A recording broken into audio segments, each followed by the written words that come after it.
and welcome to the IDW CleanRoom podcast, a controlled environment for uncontrolled conversation. For some reason, that's not showing up. That's great. Cool. Happy about it. Oh well. I don't know why it's not displaying you guys.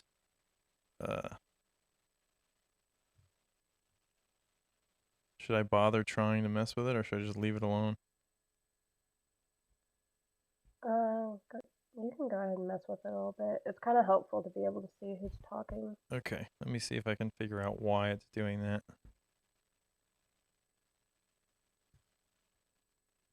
Let's see. Full screen projector. Windowed. Okay, we'll close this one. And then, oh, probably looks funny on the screen now, doesn't it? Looks like you've got clouds over your face. Okay, and now I'm good, right? Yes. There we go. That should be working now, right? Mhm. Okay. I don't know why they didn't. I'll mess with the thing to make it look better, but okay. Welcome to the IDW CleanRoom podcast, a controlled environment for uncontrolled conversations. And today we are going to talk about free speech and what exactly the limitations on it are, if there is any. So I'm going to start by describing my sort of history with free speech. I used to be pretty close to an absolutist. I still think I'm pretty close to it, but I was even more so. To the point where, like, if somebody was banned on a social media or anything, I was just like, no, that's wrong. But now I'm starting to see why. So the Parler thing, we could even loop that in, but the free speech social media app and how they have been banning people. But part of protecting the ability to have free speech has to do with some amount of limited limited there has to be repercussions to speech, including when you're not allowed to have it. So I guess as I got older and I saw more and more spaces getting ruined by people who it would be better if they just weren't included, I sort of changed my mind a little bit, and I think the IDW subreddit has been doing a really good job of balancing when to shut people up.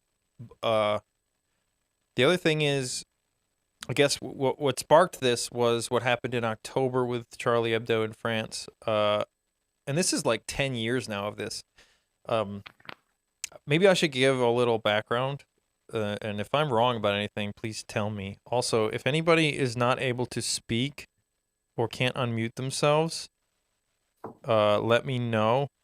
Either send a message in general one or in or DM me, and I'll try to make sure I see it. Zach, can you hear me now? That was at 11:38. You probably can now. Yeah, I looked in my settings and something had muted Discord for me. Got it. So I cranked that up.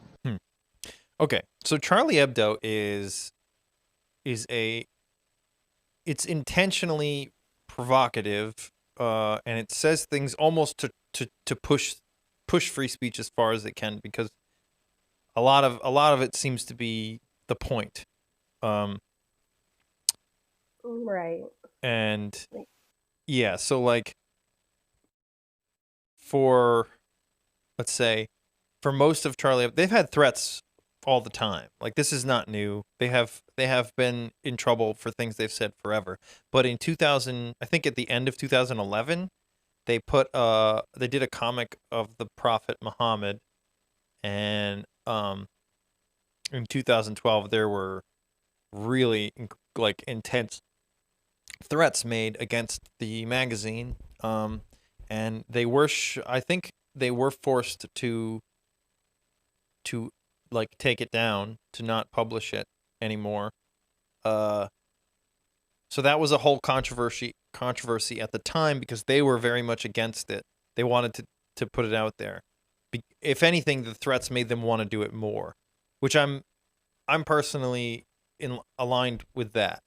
But then in 2015, they did republish it.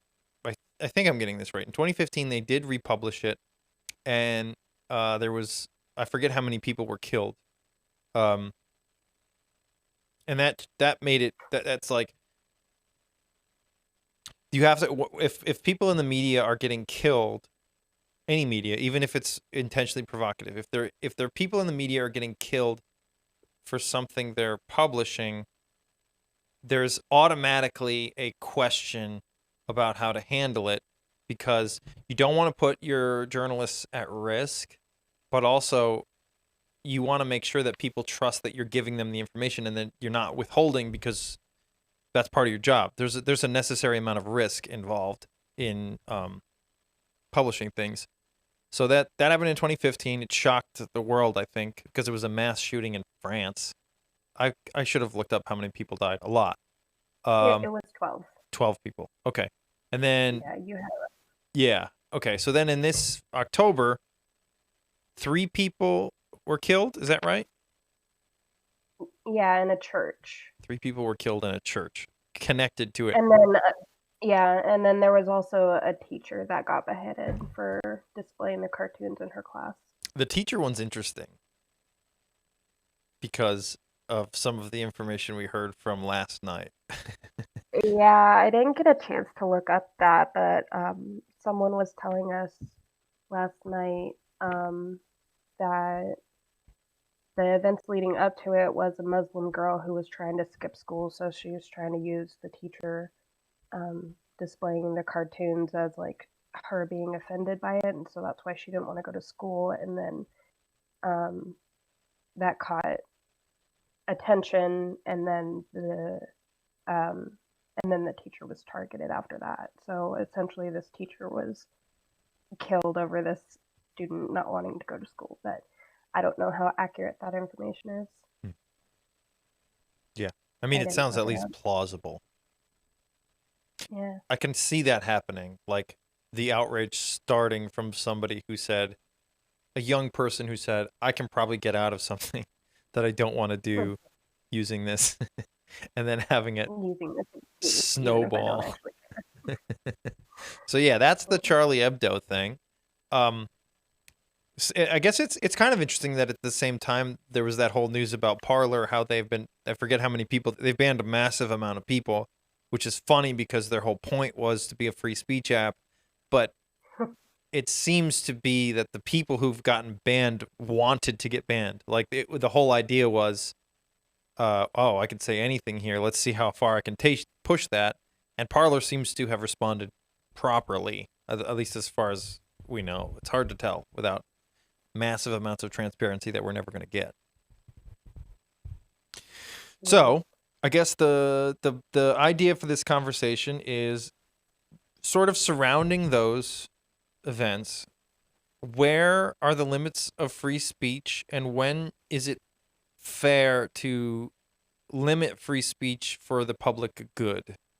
Because I think a good example that I think most can understand is why you can at least understand why some news organizations. You Choopy, you mentioned the interview, and I looked into it. Yeah, there was a couple things that I wanted to bring up. Is that France also? I found some news articles that France actually banned allowing people to protest over the cartoons from Charlie Hebdo. So that's also kind of related because, I mean, the whole point of allowing him to publish his cartoons is to exercise freedom of speech, and then you're not allowing people to have their voice to protest against that. I thought that was really kind of ironic. That's pretty funny. I mean, that's actually the argument for most like absolutists when it comes to the Bill of Rights. Is like, it's simple. We don't have to complicate it. We'll deal with the consequences. But if you start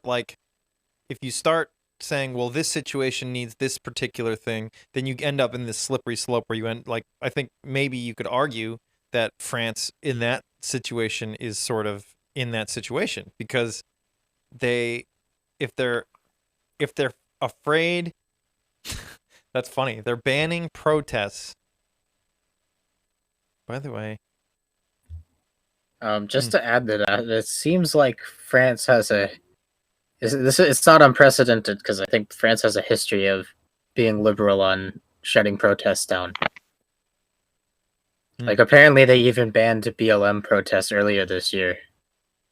Yeah, so like France has a stranger relationship, I think, with freedom of speech than we do, because in a way they're very proud of their freedom of speech because it's a French idea in a lot of ways, but on the other hand, they definitely are not as free when it comes to speech and expression as America because they have hate speech laws, and if they're banning protests for certain things. Also, they banned denial of the Holocaust. Oh, interesting. What's funny is that tends to fuel even more Mm. of the spreading of that. It's one of the things that I've noticed. Wow. What's crazy is the Twitter of the leader of Iran tweeted that out. Like, they allow criticizing Muhammad, but they ban denial of the Holocaust. So, I did not know that France had a hate speech law. What are their limitations on that? Like, well, I guess we have some laws around hate speech too, to a certain degree. No, America does not have hate speech laws. It's been regularly, it's been repeatedly called unconstitutional to have a hate speech law. So right, but can't people get in trouble if they're like discriminating?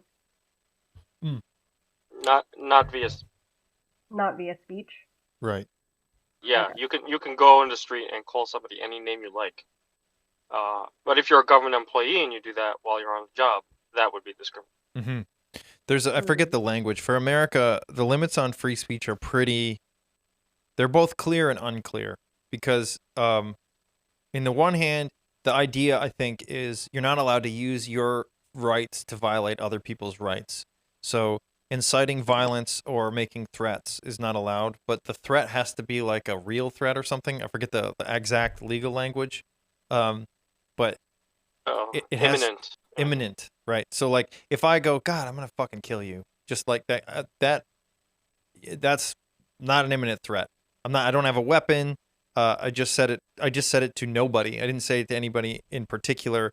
I don't think anybody could take it seriously. So you have to prove that the threat is serious in a way that like it's valid for somebody to be nervous because of the threat. So in America, this is one of the reasons I think America is the greatest country, is because I think we're the only nation in the world that has real free speech. But I'm a nationalist, so. Yeah, and the line has to be drawn between, like, well, is the government allowed to set rules on free speech versus the whole private entities thing? Yeah, that's the big question. Is yeah, when is the government allowed to step in? Because it's one thing if it's like a community that is moderating its own community, but when is the government allowed to, ban protests and?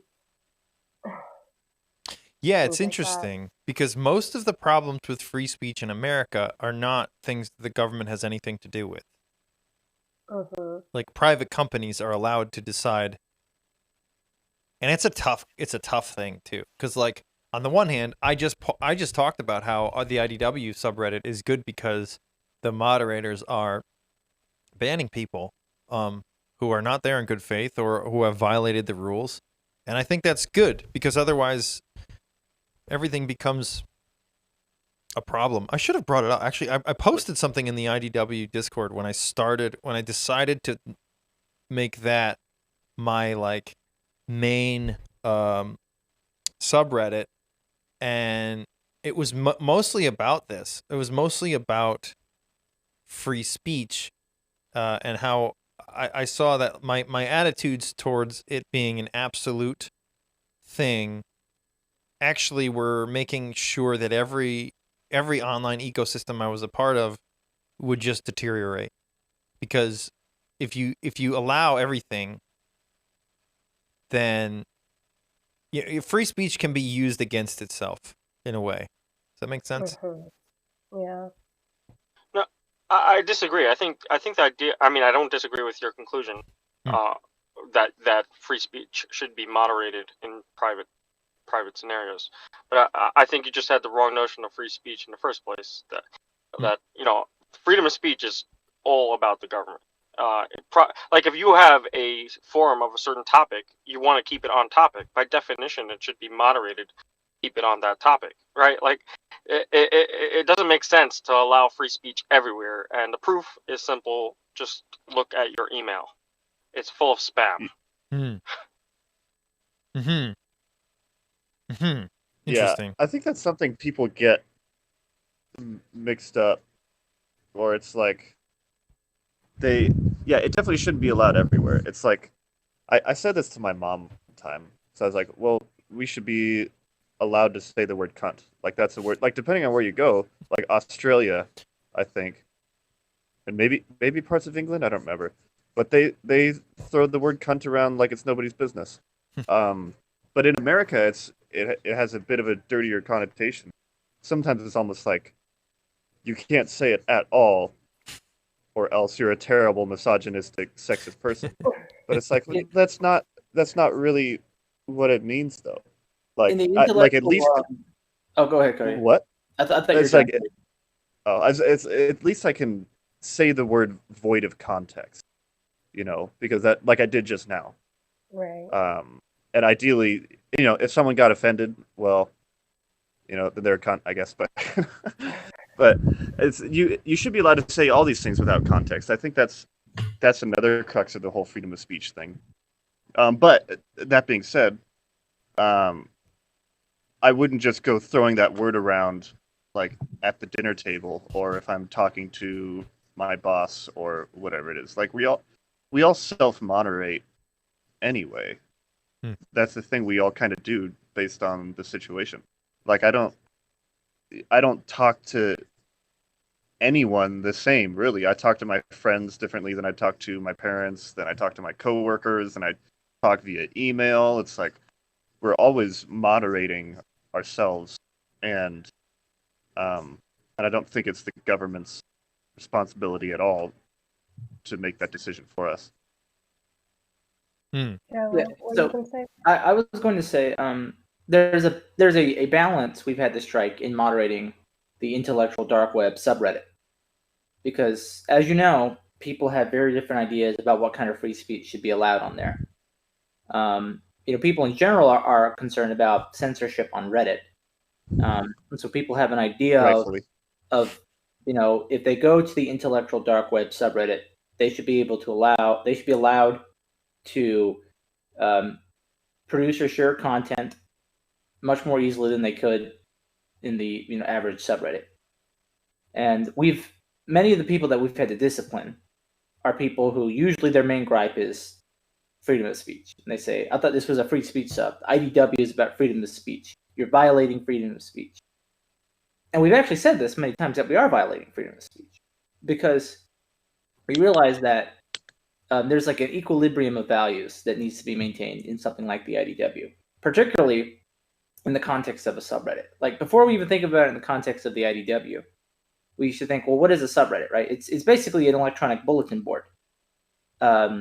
It's one that's somewhat subject to popular opinion as well. So the upvote system determines, the staying power on the bulletin board.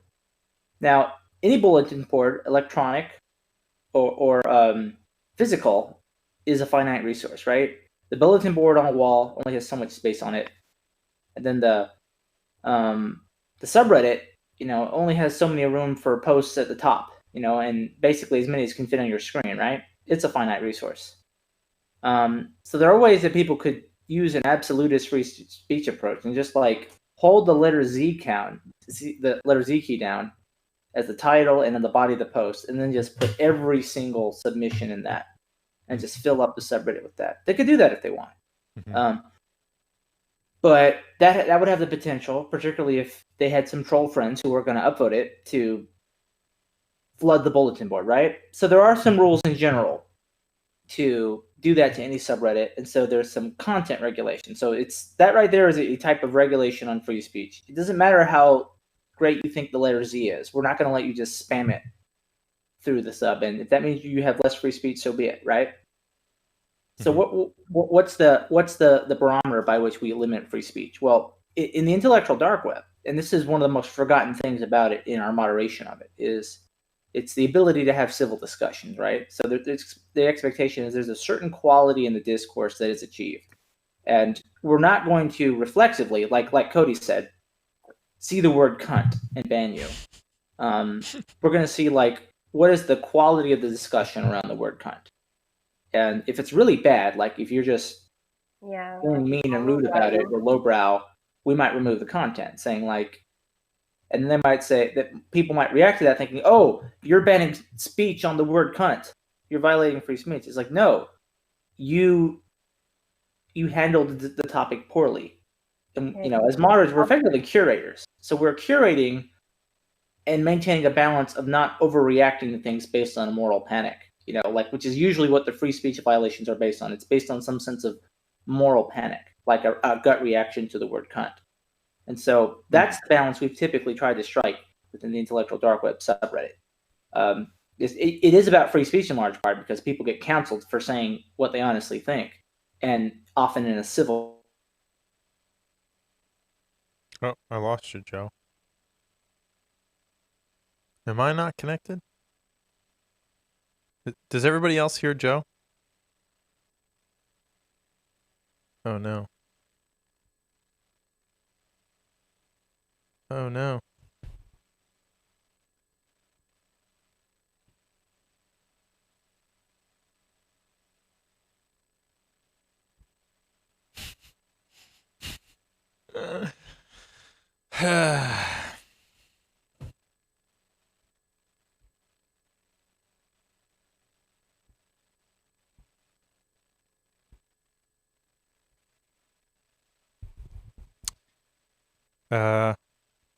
I'm back.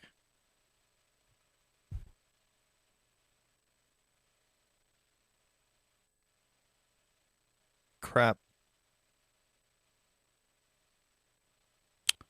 Please connect. About okay. Sorry, I got disconnected for a second. So anything my internet went out for a minute. Oh no. So if there's anything that was just said in the last Okay. Where did I stop? It was when Joe was speaking. So okay. So I feel like this always happens to Choopy. Yeah, I know it's not fair. Choopy's always the brunt of disconnections. It's the patriarchy, man. Yeah. They don't like me to talk. Okay, so I wanted to talk about the release of the movie The Interview, because when that movie was going to come out, North Korea threatened a bomb, and then there was a bunch of hackers from North Korea that were sending out emails to the movie companies and threatening terrorist attacks on them, to come and murder them and all their families and things like that. And so the release of that movie got put off, and the Obama administration was encouraging them to continue, but they allowed each movie theater to kind of make their own decision on whether or not they wanted to air the movie. And a lot of them decided not to. There were a few small ones that would, I think did, a night or something like that where they aired the movie. And then it was mostly released straight to Netflix. But the Obama administration was encouraging them to continue its release on that. But I kind of wonder if the movie theater's decision to not air it kind of may have prevented like a war. Like, we'll never know because there was no terrorist attacks after it was released and there was no bombing, but it makes you wonder if the movie theater's decision to not air that but still release the movie, like, we can still watch that movie. There was no freedom of speech that was suppressed in that event, but not releasing it in the movie theater may have prevented something that we'll never know about. But my counter to that is, why not just threaten every time anybody says anything we don't like? So, like, yeah. my attitude towards free speech is the explicit protections are from the government. And the reason when that works, it works because people self-regulate. But you need a functioning culture. So, like, my argument is, if America's culture at the time was, you're not fucking telling me what I can see in a movie theater, you're not even an American. I think that would, personally, I would have preferred that response. Because while I get why theaters in other countries who were genuinely nervous would say, like, no, we're not doing it. We're not going to report on it. We're not doing anything. We're not putting people at risk for a movie. I get that. But I think that if in America there's actually a risk of being attacked because of a movie, I want to be attacked because I want people to realize that we need to be at war. Like, that's a situation for me. For me, that's a situation where I say, okay, I just have a really hard time supporting that position. This is kind of what has fueled this whole conversation because, I kind of feel like it's the government's responsibility as a leader to kind of take things and kind of do what's best for the people. And if that, and if putting off that airing and still making it available on Netflix, like, it, the movie didn't get canceled. There was actually another movie that the producers did decide not to air, and I think it had Steve Carell in it, and that movie's never been released. But I mean, like, all of us could have been that are here in the States could be dead right now. I don't think they have. If it wasn't approached how it was. I don't think that's true. I don't think they have the power. If there was that much of an attack, the military would have, like, blown planes out of the sky. But, like, I get what you're saying. I think my disagreement is, I don't see the government as a leader. I often see the government as a necessary structure through which we can do things that would be better done together or can't be done any other way. But when it comes to speech and expression, I guess ultimately it's okay because I think the reaction to the movie being censored, especially ironically, that's where I think Obama was a great leader in saying, like, they shouldn't have done that. And the reaction of the culture that was like, no, we're not going to stop having movies because it upsets some child of a dictator in another country. But I guess I'm going to play devil's advocate with myself. Let's say there's a neighborhood with or an area of a city that has a large population of Muslims. Do you tell? I mean, I guess to me, you just leave it up to the theater. The theater's not going to play it, or if they do, then that's on them. They can make that. That's my opinion. If a theater chooses not to play it, that's fine. But I guess not playing it is a decision, and you might actually lose customers that way.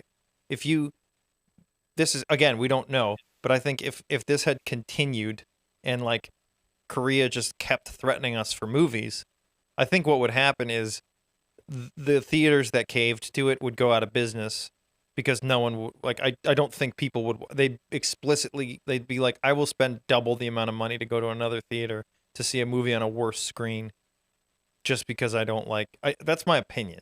I think that's part of American culture. Well, Can I add something to this? Go for it.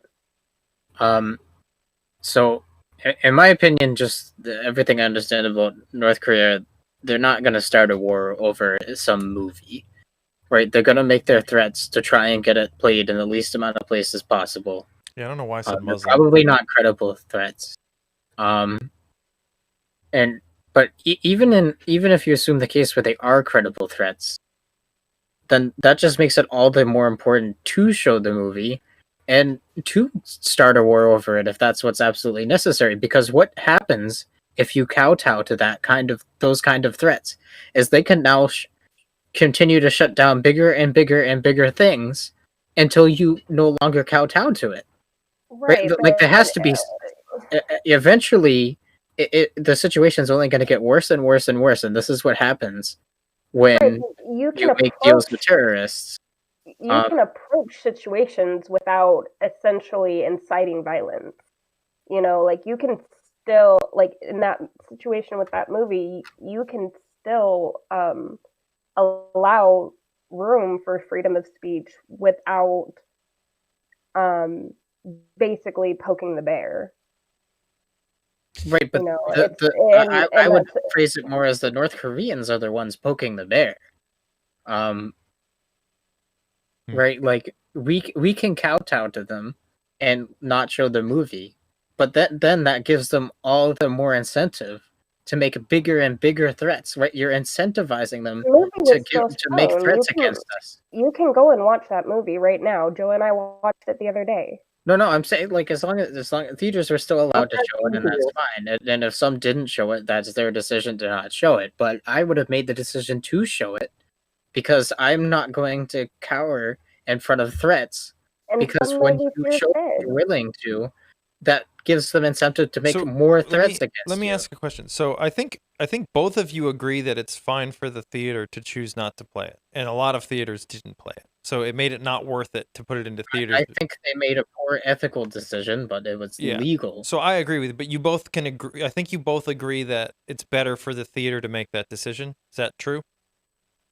Yes. Yeah. So, but I would have argued that it was the correct decision for a lot of them not to play it. Would you think it would be, Choopy, do you think that it would be ethical for the government to say the theater's not allowed to play the movie?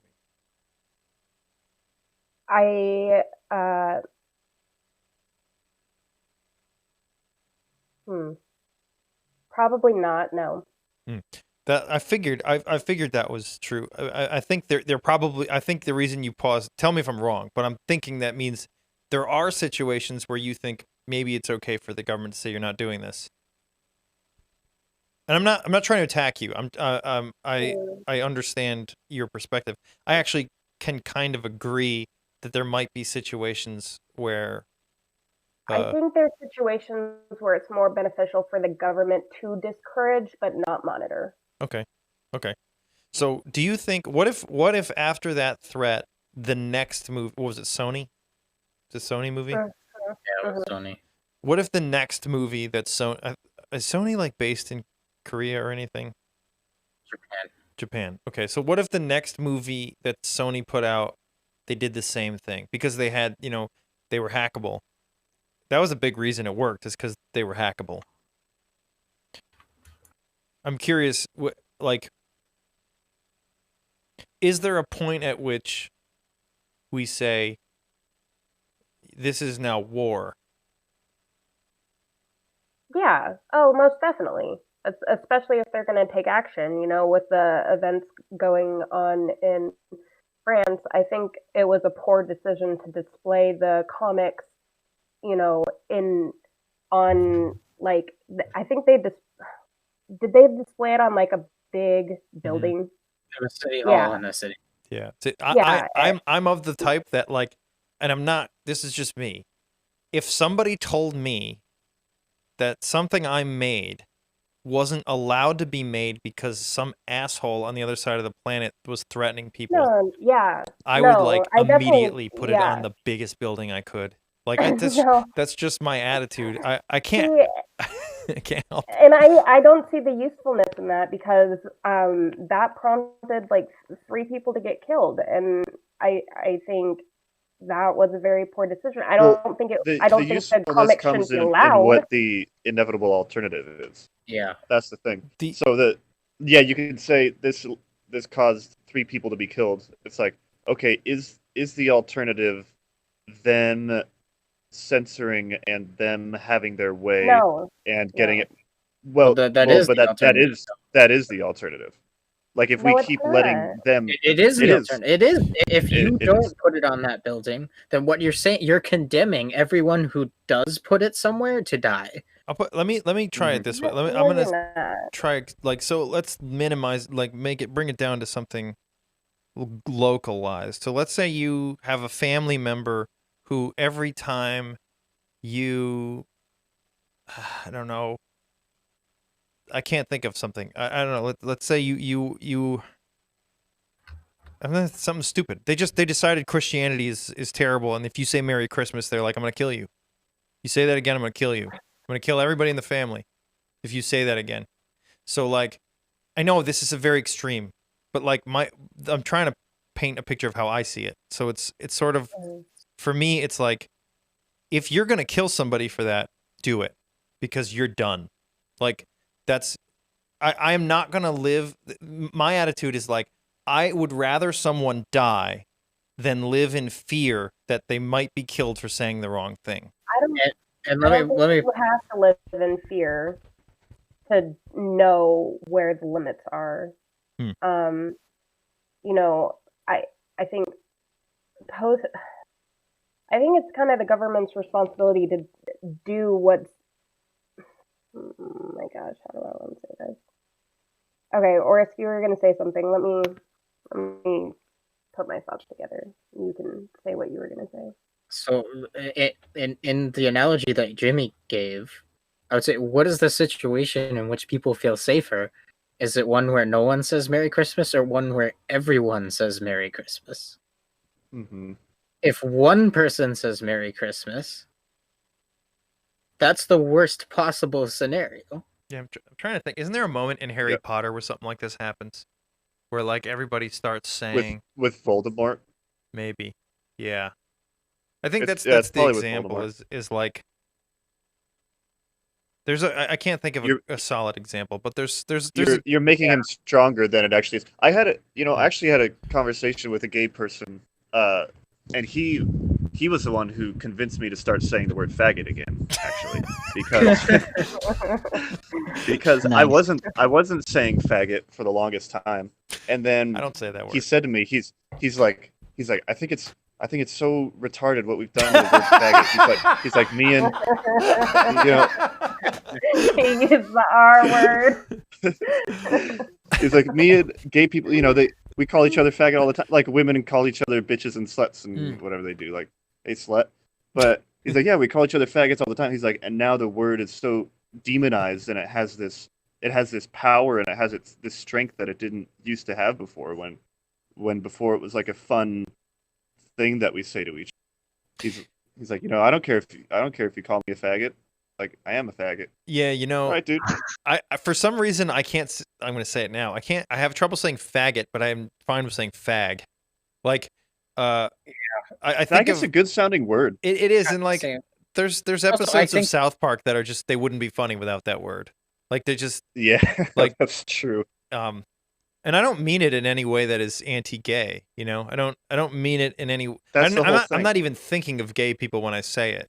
Just on that word, I think it depends what location of the country you're in, how bad that word sounds. It's like the word cunt. Exactly. It's like the word cunt. Yeah. Depending on where you live, it might take on a better or worse meaning than in other places, which is true of a lot of all slang words in the English language. Exactly. Yeah, this is similar to what I was trying to say earlier, that like limitations to free speech are better handled in as locally as possible. Right. So like, well, I would say any, like, once you get into that whole concept, I would say everything is better when it's localized. Yeah. I'm gonna try to counter myself here. Okay. I'm very strong in favor of free speech, but so like here's the argument is when people are just telling their racist jokes in private. So like, does that make it okay? Because in that local environment, it's okay. Like everybody's in agreement that it's okay. I mean, racist jokes are okay. But I mean like all racist jokes are okay. No, I mean they're not harmful, but you know what I mean. There are certain racist jokes that are like actually racist. They're not a joke. You know what I mean? Like I guess they're not disallowed. I'm not sure what you're trying to say. I'm not trying to despite making up 13% of the population. I guess I'm trying to come up with an argument against myself here, but like, so when we're talking about limits on free speech, the reason you wouldn't say fag in a certain company is because it's like you shouldn't do that, right? It's inappropriate. Right. That's what I was saying earlier. Limitation, not a government. Right. Right. Yeah. No. I'm still talking local. So to me, I'm eliminating the government from ever censoring me in any way. Yay! But I mean, except for the ones that are already covered, right? Like you can't incite violence. You can't cause. Yeah. You can't. No incitement. No threats. Basically, you can't violate other people's rights with your rights. But I guess I can understand why there might be an ethical issue. So let's say you're the token black person in the neighborhood, right? And it's really a racist neighborhood. I guess I can't help thinking I would move, but that's not really a solution because let's say they have to live there for some reason. Does the God? Yeah, you ever been in a situation where everybody's talking in a certain way when you're not there? High school is a great example, right? Like you might interact with somebody and then that that cool table or whatever table is, that they're saying shit, that they would never say to your face. How do you handle that limitation? Because like if it was like not using fag in certain companies, like it kind of regulates itself, but it's not going to regulate itself in that environment. There's nothing you can really do except tell people they're a-holes. Yeah. I mean, I'm mostly in agreement, but that means acknowledging. Sorry, I'm gonna reveal my inner progressive here, but that at least reveals differences between different identity groups in terms of what they have to deal with in that specific area. I think. Maybe I'm wrong. So I think kind of the reason I brought up the word faggot, and because that's kind of bringing it up in relation to the whole Voldemort thing, it's like by demonizing these things, this also kind of fits into the whole, like you saying, I'll kill you if you say Merry Christmas.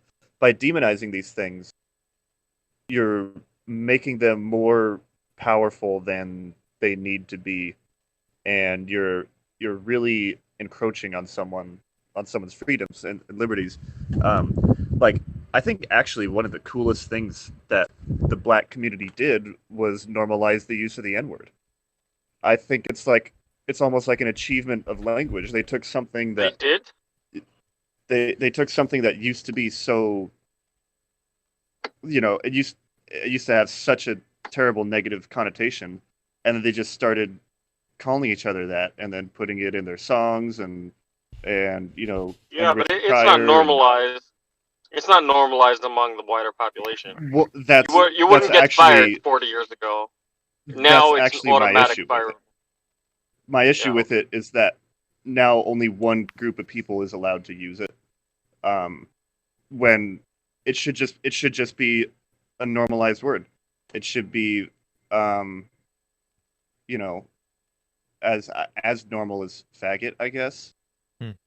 but it's like, I was even telling Choopy the other day, like, I could be on the internet and pretend to be a black person and say that word, and no one would know the difference. But if I pretend to be a white person and say the word, then suddenly I'm. I mean, it's just God. It's this sort of free.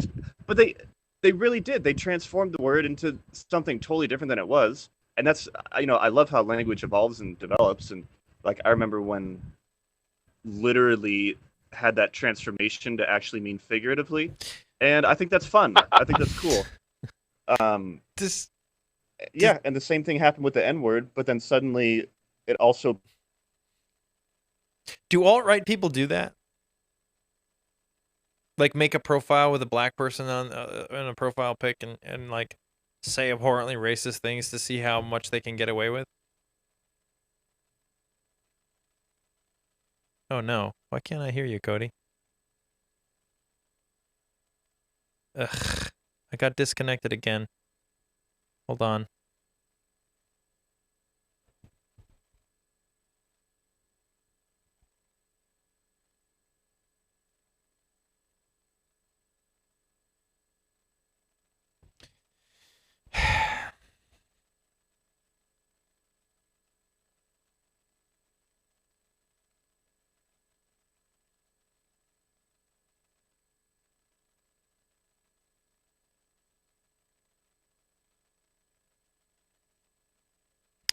Why?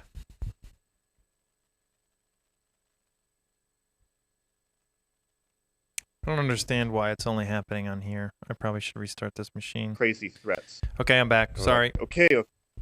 Wait, he's back. Well, he's back, but not his video. My video's gone? Yeah, you're smiling indefinitely. Cool. That's it's like that's me. There you are. There you are. Okay, sorry. Now he's gone. Are you kidding me? The button. Your video's gone. Oh, okay. That's fine. I don't know what's going on with my internet, but I'm going to be calling Spectrum and letting them know that I want a discount. Is that better? They might be having issues with the internet because, like, over here there were a couple of days where North Koreans, they want to shut this down. No, it's not the North Koreans. It's the Ruskies. That's what's in vogue. The thing that was interesting with the interview was, like, some of it's legitimate, I think. You know, I can understand certain theaters saying, based on where we are. Actually, I think the bigger issue was some of the media wouldn't even report on it. I think. I don't know about that. I know there was a lot of media and news around the release of it.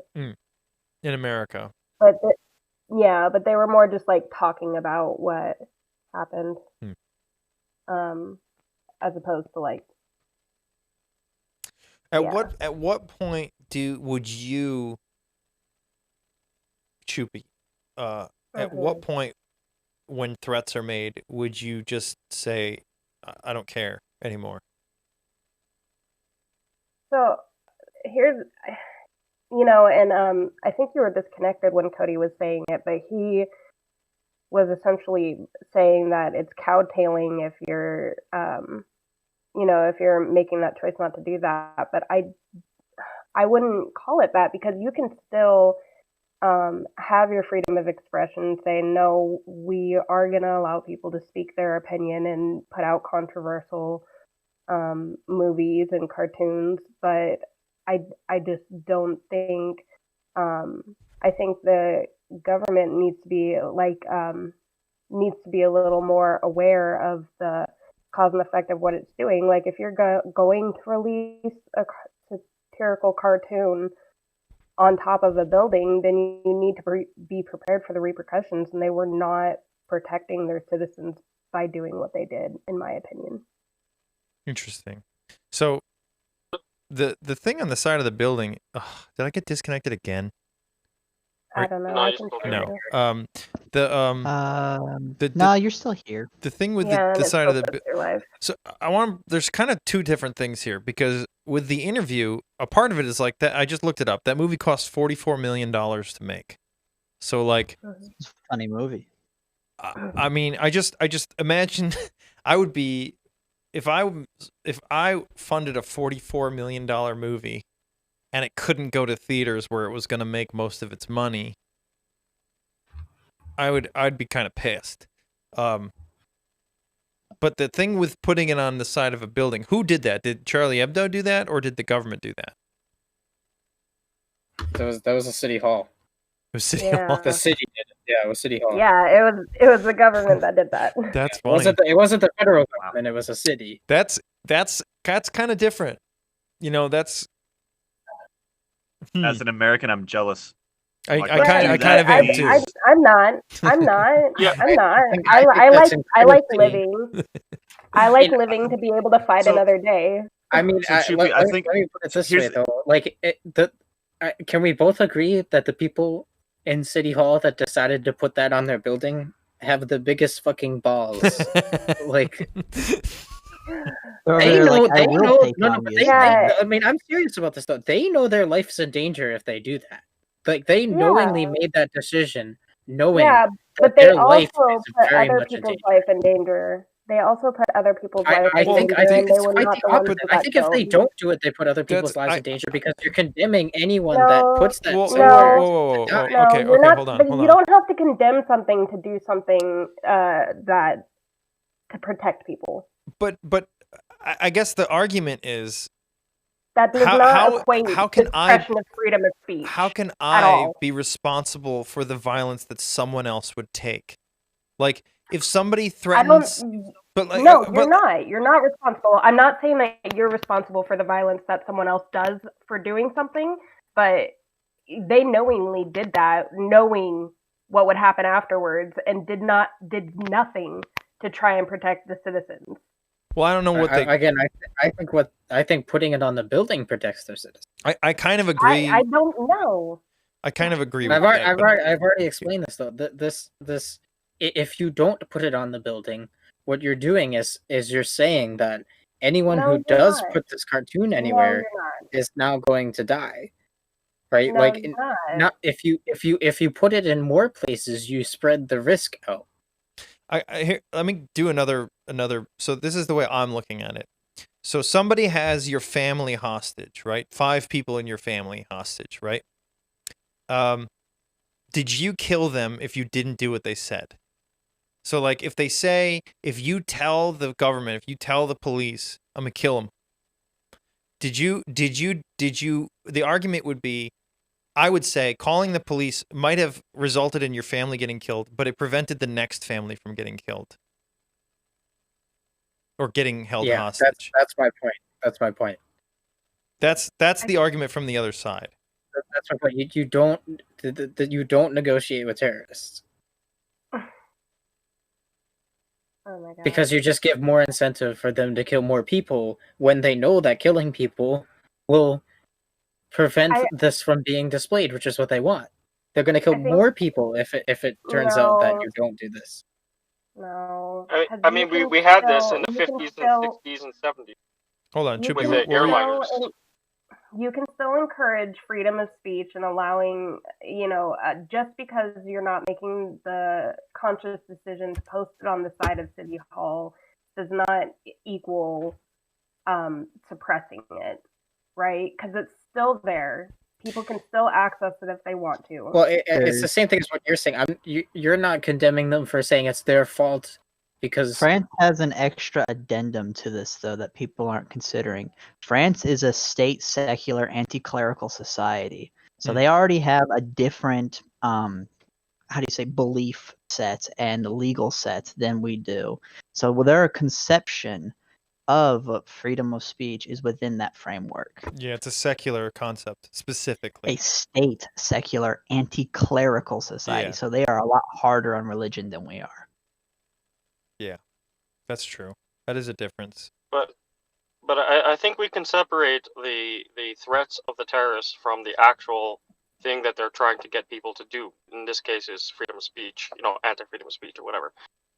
So just in general, I think I agree with Orisk about this, which is that whatever it is, it doesn't have to be about speech. Like, Choopy, when you answer me, I don't want to hear about you could have done this with another way with the speech. It's not about speech.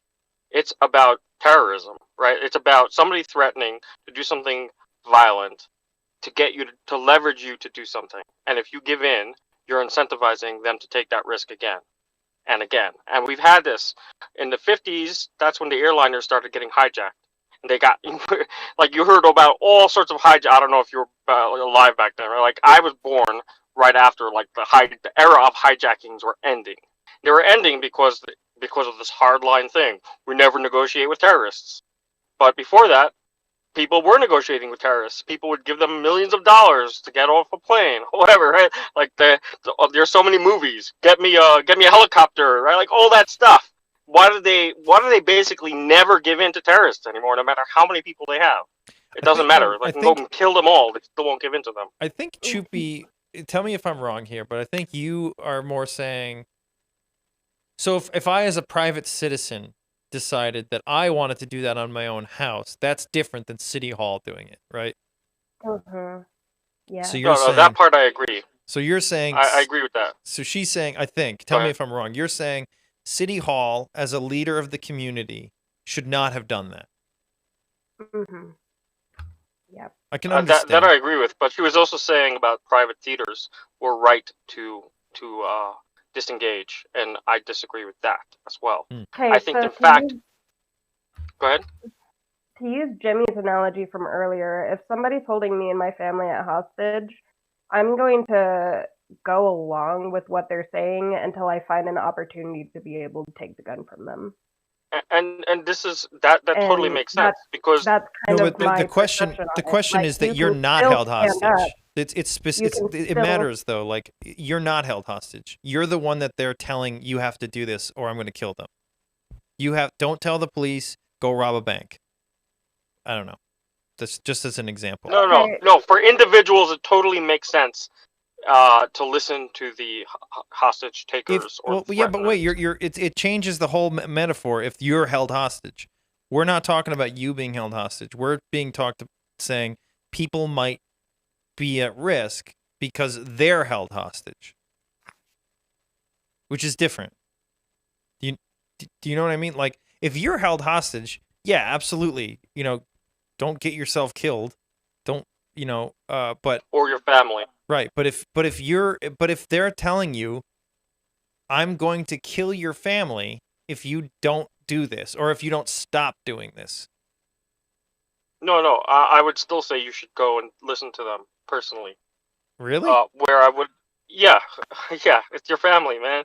It's like your self-interest goes way above, right there, above like somebody else's bank. When it comes to killing somebody else, that's like a line. But just robbing a bank, as long as you're willing to go to prison for it, go ahead. I'm not even saying you should go to prison. I'm just saying if it's to that level of threat, I don't blame the individual. But what I do, what I think is that and I don't blame the individual theaters if they were seriously worried about a bomb. I don't blame them. But what I do think is that the government should be willing to go to war over a threat like that. Oh, definitely. And the reason, most definitely, yes. Yeah, but I don't mean even if it doesn't happen, just the threat is enough of a declaration of war for me. Especially with a country like North Korea, because if North Korea sees that it can do this, it's developing nuclear weapons. It has nuclear weapons. It's soon going to have a lot of nuclear weapons, and it has delivery for nuclear weapons. Once it gets all those nuclear weapons and the capability to deliver them, it'll be able to say, "Give me that ship, or I'll blow up your city. Give me this, or I'll do that." And you're just going to constantly either going to have to go to war over silly little things, or you could have ended them early when it didn't end in nuclear winter. Right, you can see where this is going.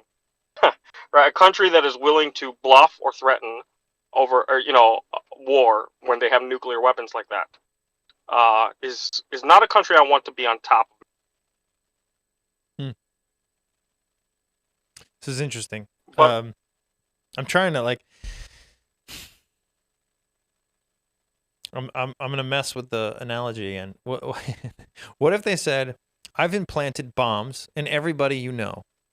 And if you don't stop saying this word, If you don't, you can never have this opinion. If you have this opinion and you say it, I'm gonna blow them up.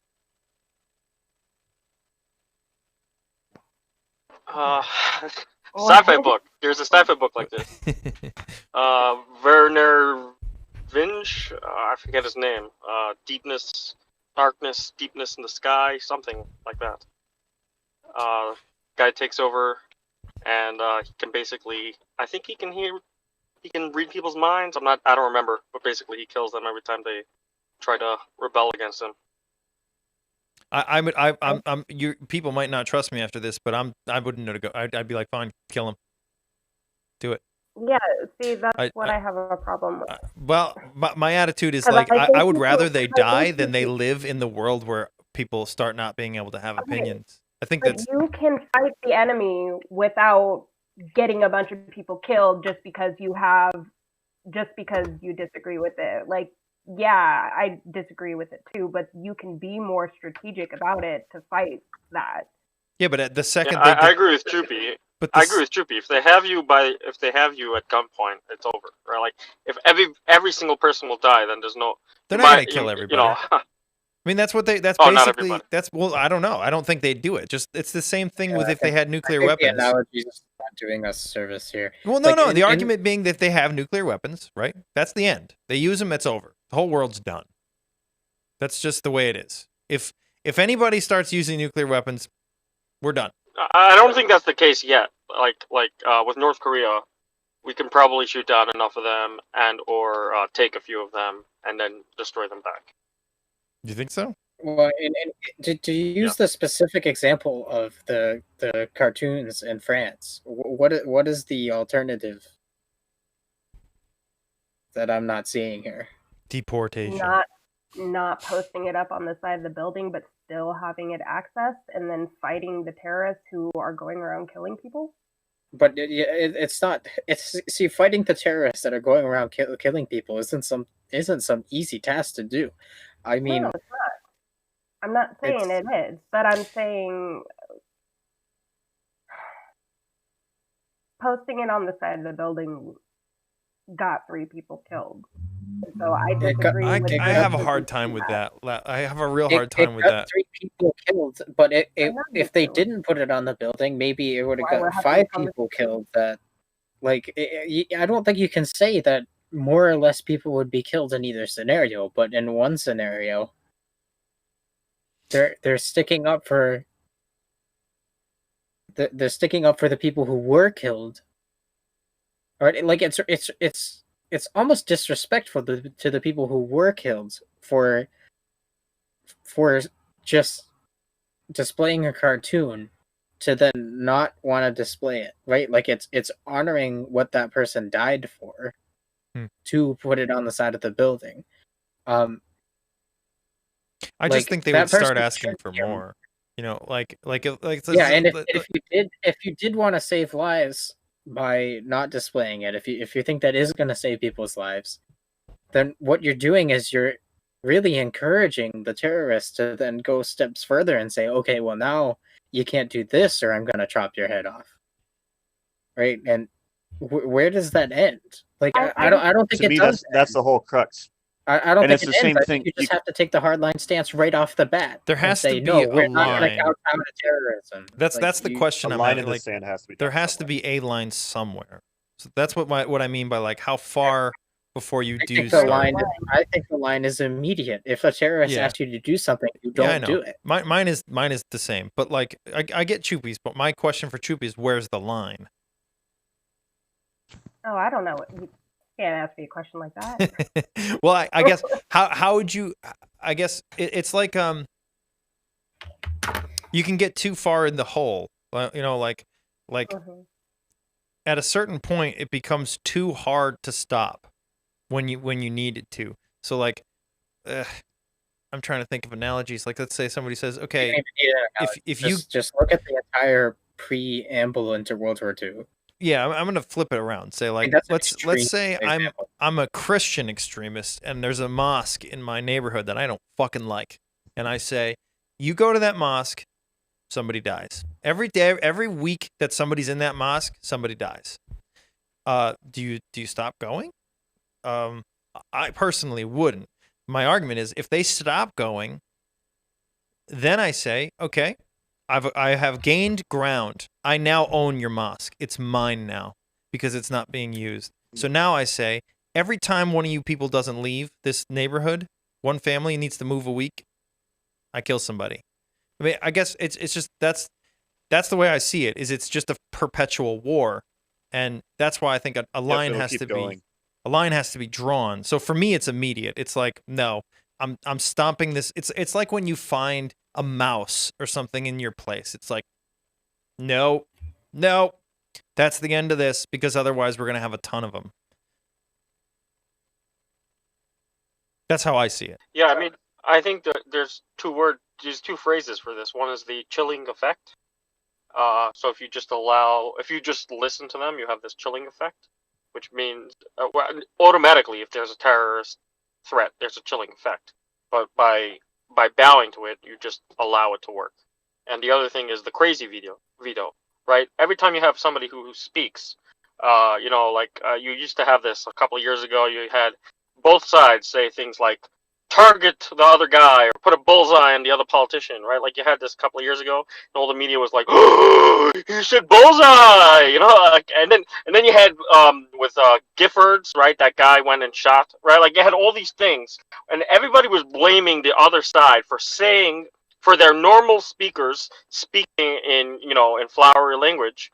And you had some crazy person who said, I'm going to go, let's say, if you can attach that crazy person to listening to that speaker and going and actually killing somebody or shooting or trying to shoot somebody because of that. So do we stop all people talking in public? Because if you have 1 million viewers, you're going to have a crazy person. Every time the news talks about somebody, that person, like if they talk negatively about somebody, that they report on them, that person basically has to disconnect their phone for the next week.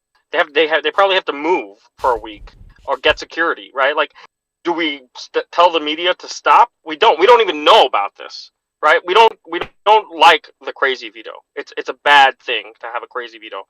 So having terrorists being able to dictate what reasonable people should do, because otherwise you're going to get people killed, right? So giving that power to somebody, like Jimmy was saying, it not only makes that person want to do more stuff, it's going to make more terrorists, right? Like other terrorists are going to say, "Oh, it worked for that. I'm going to do it too," right? And that's how we had the airliners getting hijacked suddenly. Right, after one happened, the next one happened, and the next one happened, and we had like 3 decades of airline hijackings. Yeah, this is generally just my attitude towards everything. Is if I know where my line is, sometimes I don't know where my line is, and I do things that I'm not happy about. But when I know where my line is, I can say, okay, until we get there, everything, we're fine, we'll figure it out. But the second the line is hit, that's it. It's literally everything for me. I have one story when my brother was a mess and we shared a bathroom. And he would just leave his fucking shit on the ground. And I told him, like, for weeks, I was like, if you don't clean up your stuff by this day, I'm throwing all of your clothes out the window. And I did, into the snow. And I did it. He wasn't surprised. He just quietly went out and picked it up because he knew if I said I was going to do it, I was going to do it. And then the other thing, I have that neighbor I've complained about on the server before who calls the fire department on me every time I have a fire in a fire pit or in a fire barrel that I watch and I take care of, and it's whatever. He calls the fire department on me every time. I'm never going to stop. I am never going to stop, ever. He can call the fire department on me every time he wants. And like if he keeps coming over and yelling at me like he does, I'm going to be like, dude, someday you're going to call the fire department. Some kid's going to die because he's in a real fire. That's just my attitude. Yeah. My attitude is like, I know where my line is. These are my rights, and speech is one of them. I will not. If you try to stop me, you will lose. That. Okay, so if somebody's making a threat to somebody, in my opinion, that's at that point the military's responsibility to find that person, right? Right, but the threat was implicit, right? Like nobody had to make the threat explicitly this time, right? It's like they beheaded people before, so you know that if you do it, you're probably gonna have an attack. It's not like the military can just find somebody who literally made a threat. Yeah, that's an interesting point, because this sort of spans 8 years. So like it started in 2012 when they did kowtow, and then nothing was done to the point where in 2015 actual people got killed when they did publish it. And now in 2020, 5 years after that, we're still seeing it. So either nothing is being done while they're not causing things, or part of doing something is saying it, is publishing it. I don't know if that makes sense. That's my argument with, like, it feels like, to me, people would love to assume there's not a problem when there is one, and usually need something terrible to happen. So if something terrible is happening to you and nobody sees it, it's better to put it out there. At least that's how I see it. Oh, crap. Am I still... No, you're still connected. Okay. Yes. Yeah, you're still there.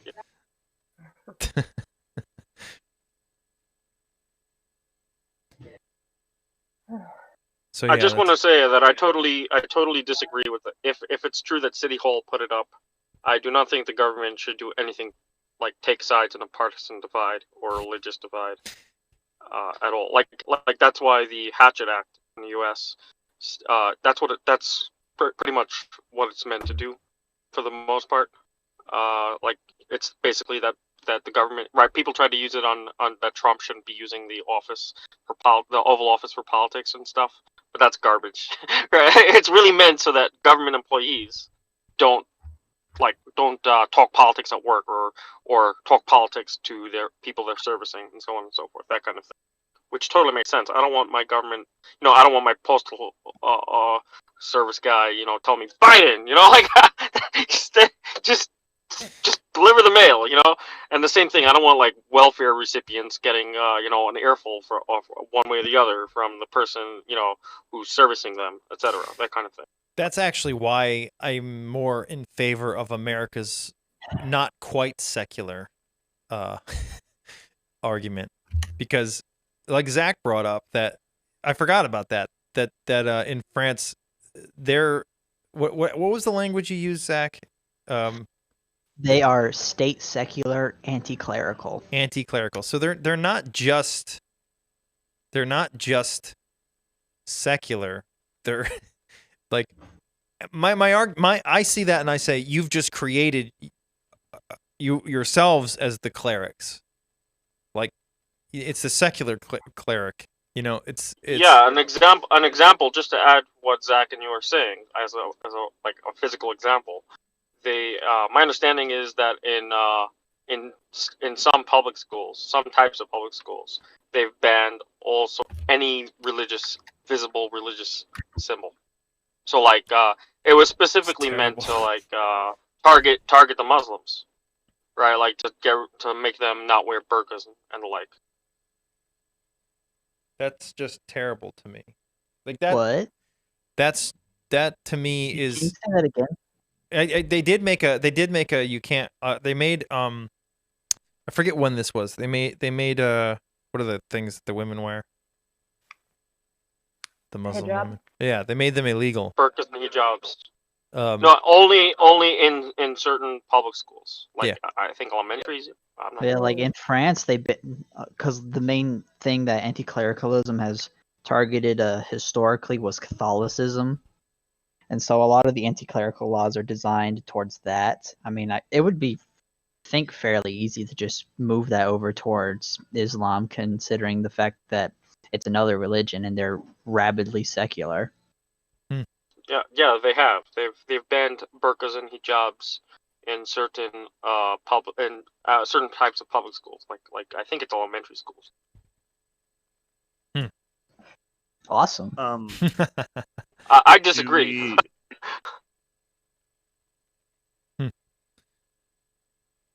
That's interesting. Uh-oh. Am I gone again? God damn it.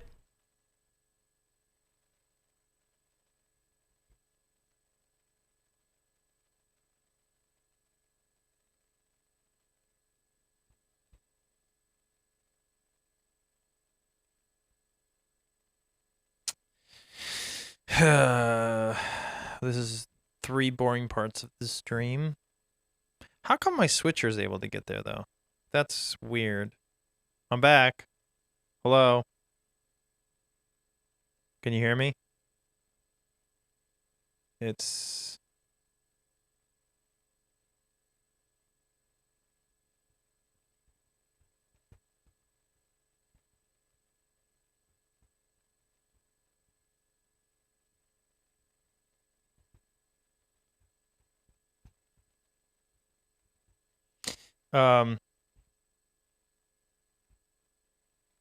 Crap.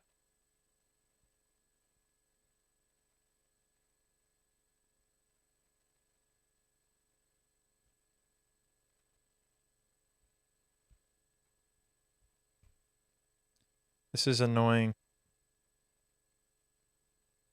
Content within the largest blog on that global platform I'm back. is what has become troublesome. The content. Can you hear me? Yeah. Is it working? Yeah. My bad. Lost internet connection again. Oh, that's okay. But there's a lot going on with censorship by big tech right now. I genuinely think the election was rigged, just not in the way people are saying it was. I don't think it was a free and fair election. I think the game was rigged from the get-go by social media and by the media. Oh dear. And it's like Brett and Heather were saying on a podcast that the playing field was most certainly slanted, and there was a coin toss, and the coin toss came up in favor of the slanting. But I don't really necessarily want to discuss the election so much. I just want to discuss the censorship around not even the election itself, but everything leading up to it, or even in the past year or two, or like when Tim Pool was on Joe Rogan and he was talking to Jack Dorsey about how Twitter's rules favor like Silicon Valley tech elite ideologies, whether he knows it or not. But besides all that, I think the most interesting thing, Reels and I have been talking about this a lot, where we are now going to witness the bifurcation of our media and our social media in that. So here's this WordPress called the Conservative Tree blog, and they have to go somewhere else now. And people are being kicked off Twitter and banned, and now they're going to go to Parler. And people are being censored from YouTube, and they're going to go to BitChute or whatever it is. And very soon, probably in the next year or two, we're just going to have like parallel media. And this is due to all of the censorship that big tech has rolled out over the past. I mean, they really stepped it up this year super hard. But even before then, if you've been paying attention, big tech has been censoring like crazy since at least after Donald Trump, with them explicitly saying that they can influence elections. The CEO of Reddit himself said, "We can influence the outcome of the election. We won't, but we could." And Reddit is also a whole other problem. Like, you know, that's probably why people are fleeing to the IDW sub, because Reddit is now banning people from subreddits for upvoting comments, and people can't even see what the comment was that they upvoted. Yeah. It's like you're committing wrongthink, and we won't tell you what it is you're thinking. It's getting really, really insane, and oddly enough, the libertarian argument, as Reels and I have been discussing a lot, is like, well, the government should not step in or do anything about Twitter or Facebook or anything, and we just need to create our own private platform. And that's currently what's happening. But then the other scary thing is that those other private platforms are, I know, just based on the way the media is acted, they're going to be demonized and villainized like no other. Reddit probably won't allow you to post something from Ruckus if I had to guess, if they don't already. Twitter, I would not at all be surprised if Twitter like bans links to Parler or something. And I was telling I Reels, believe Twitter does ban links to Parler and BitChute. See, it's it's just I fucking think insane. they keep changing. I think they keep changing what they do. I think now they just like give you a warning of some kind, or at least for BitChute. I don't remember one of those two. They give you a warning.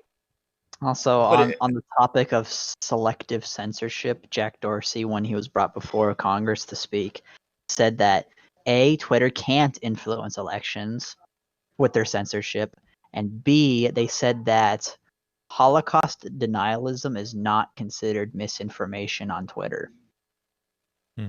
Interesting. So, very interesting.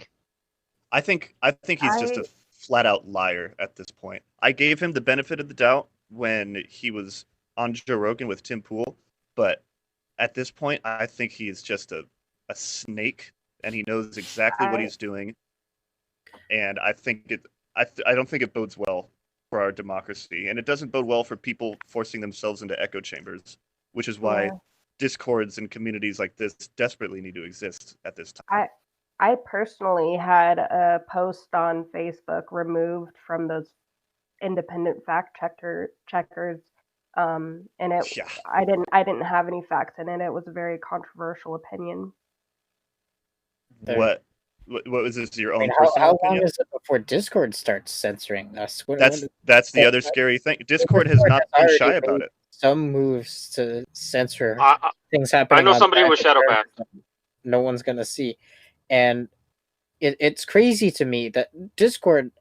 So social media has at least some claim to, and I think they should moderate it in some form. I don't want Twitter to be the ugliest place in the universe. I don't want it doesn't need to look like 4chan, but exactly. But Discord is an entirely different thing. You're talking about people in private servers that are only associating with people that they want to associate with, and they can moderate their own servers in a way. And no one, and it's not public, right? It's not public like things on Twitter are, right? And Discord, I can tell you. I can tell you. I can tell you for Discord, like last week, somebody I moderated a server, and somebody rejoined the server, and I had to let him in under a different account, and he said that his old account was shadow banned. I don't know what that means, but I asked him why. He said probably because he ran a pro-Trump server. I don't know how pro-Trump was, but he basically said it wasn't very controversial. But basically, him and his entire admin team had all disappeared. That was the end. Well, just to explain shadow banning for people that might not want to know what it is, it's basically when you get banned, but they try to make it so you don't know you get banned. Basically, you can still post in servers and stuff, except it won't actually show up for anyone else. It'll just show up for you, so you just wonder why no one's responding to you, and it basically wastes. It's an effective way to ban someone because it makes it so they don't know they're banned, so they can't get around it quickly. Yep. It's like turning so into the server. They do that on Reddit all the time. Yeah, but the scary part is that if this is true, and this is not a political server that I'm moderating. Private servers that are saying things in private, and that's a whole nother leap from what Twitter's doing. They're banning people from a public forum, but Discord's banning people who are privately conversing with other people. Just imagine I don't trust somebody got shadow banned and their participation in the conversation ground to a halt. Maybe that's why Jimmy keeps getting disconnected. I was just gonna say that. Yeah, and just to add to almost definitely. I mean, we all know that Discord's woke as fuck. Whoever runs it, because they freaking advertise D'Angelo's book. Yes, and it's beyond me how. Wait, what? I didn't know about this. Oh, you didn't see that? It showed up for everyone. It's BLM. literally a pinned thing BLM on your Discord when you opened it. I saw the BLM stuff, but I didn't see D'Angelo's No. book. They literally told you to go buy D'Angelo's book. Yeah. And cool. What the? Pisses me off. Great. That's amazing. You didn't So see happy. That? It's for everyone. Oh my god! I don't go on Twitter. Like Jesus. No. This was on Discord. This was on Discord that this happened. They literally had a pinned message on top for me that said my why Every time you God. open the app, Maybe they only targeted racists. No, I'm kidding. there was a theory that was a thing, yeah. But no, So every time you opened up the Discord app, it would give you a red banner. and it's crazy because it's just a messaging platform. Like, get over it. Like, and not only get over yourselves, but don't advertise books that are pretending to be the opposite of racist when they're actually incredibly awful and racist. But Yeah. You know, this news, what you just told me, just basically, I put a clock on Discord right now. oh yeah, no, I know there's what's a clock on Discord. Like, they're not. I put a clock on Discord a long time ago because they said they were going to take actions to do really crazy woke stuff a while ago, but it looks like they're progressing that way slowly enough that I can still use it fine for now. But like, I don't know how long that's going to be. So that's the whole thing that makes this really interesting, and it's a concept Tim Pool has been talking about a while, where we just end up with actual parallel economies. So if we're not allowed to use Discord or whatever, here's another situation I thought about. Is that a bad thing though? Like, I kind of see that as a good thing. I think it's a bad thing. It's only a good thing. Like, as far as no, because people will just get more radicalized in their echo chambers. Yeah, but how many people actually use Discord to get radicalized? It's Discord. Well, but if you believe the media, the gamers are getting radicalized in the games. The gamers, right? but even then, that's, I don't know. That's almost everyone knows that. I can Master of Gamergate. I can foresee a future where the Google Play Store refuses to allow the Parler app on their store, and then at that point, you basically have they literally wait. You don't have to see a future. They banned Library, at least for a while. I don't know if they put them back on, because Library was able to show things that app is not supposed to show, like YouTube and Chrome can. I mean, a lot of these companies seem to also get some backlash over this stuff and do reverse it, which is interesting. Right, like Amazon took down that movie and then they put it back. Target said they were going to stop selling that book about the trans crave among like toddlers. Oh, they put it back? And they put it back. Yeah, they put it back. The people complained and they said, actually, you know too what? late. I already bought it from Amazon. Yeah. Well, no, I mean, it's like all I can. It's interesting to me because I'm just thinking about what is happening internally in Target, where they make a quick decision to ban this book, and then the next day they're like, that was wrong. Like, who is in charge of these decisions if all of a sudden they reverse it the next day? What book was banned at Target? That book that was about like how toddlers are becoming transgender and it's becoming all politicized. Irreversible damage. I think what it is that it's the HR department's making the call, and then there's the clapback, and PR's like, "What are you guys doing?" Yeah, no, all I can think of is that there's someone in HR who's like, "Oh, we're not going to do this," and then the rest of the company has a bit more sane people in it than HR departments do, and they're like, "No, this is stupid." It's like, really, we're selling this book. It's funny to me that like 15 years ago, it would have been the religious right trying to ban books about trans, right? And everybody would just be like, "You're so stupid. That's not going to happen." And now it's the exact opposite. Religious left. Yeah, it's really bizarre. It's not bizarre. I still can't wait till John McWhorter's book is out about this. Well, I hope that he can put this into words in a better way. If you can ban my book about the risks of what you're doing, then I'm banning every book you put out. You know, like that's how this works. If that becomes acceptable, if that is an acceptable move in this war, then I'm going to ban everything. I'm going to ban everything that your professors teach.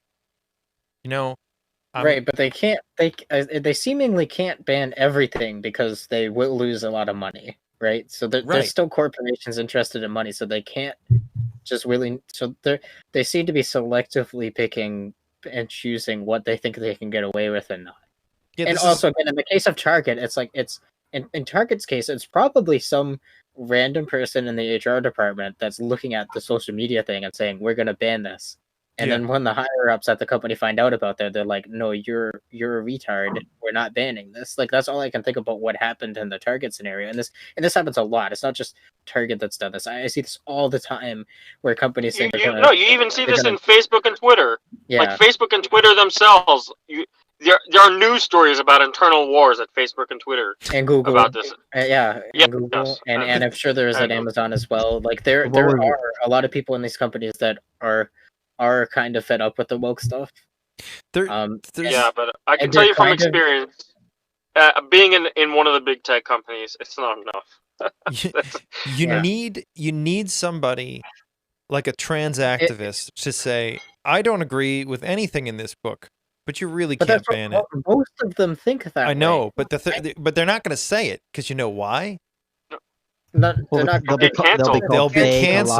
They'll be canceled. They will no longer be an ally. Trans are the worst of the worst in this entire fight. This is why. When I first heard the word ally, when I first heard that word, I was like, I am not your fucking ally. I'll be your friend, but I am not your fucking ally. It's so creepy. Like if you want me to be your ally, that implies that we're at war, and I don't know who we're at war with. I think the language they're using there is specifically analogous to war. I think they're doing it on purpose. If we're an ally, then I owe you something. You know, like we have at work. We have an allyship club, or we had before COVID. I haven't really kept up with what's happening. I will never be someone's ally based on their group identity. I will never be an ally. Essentially, comrade, isn't it? That is not at all woke. I don't know if this.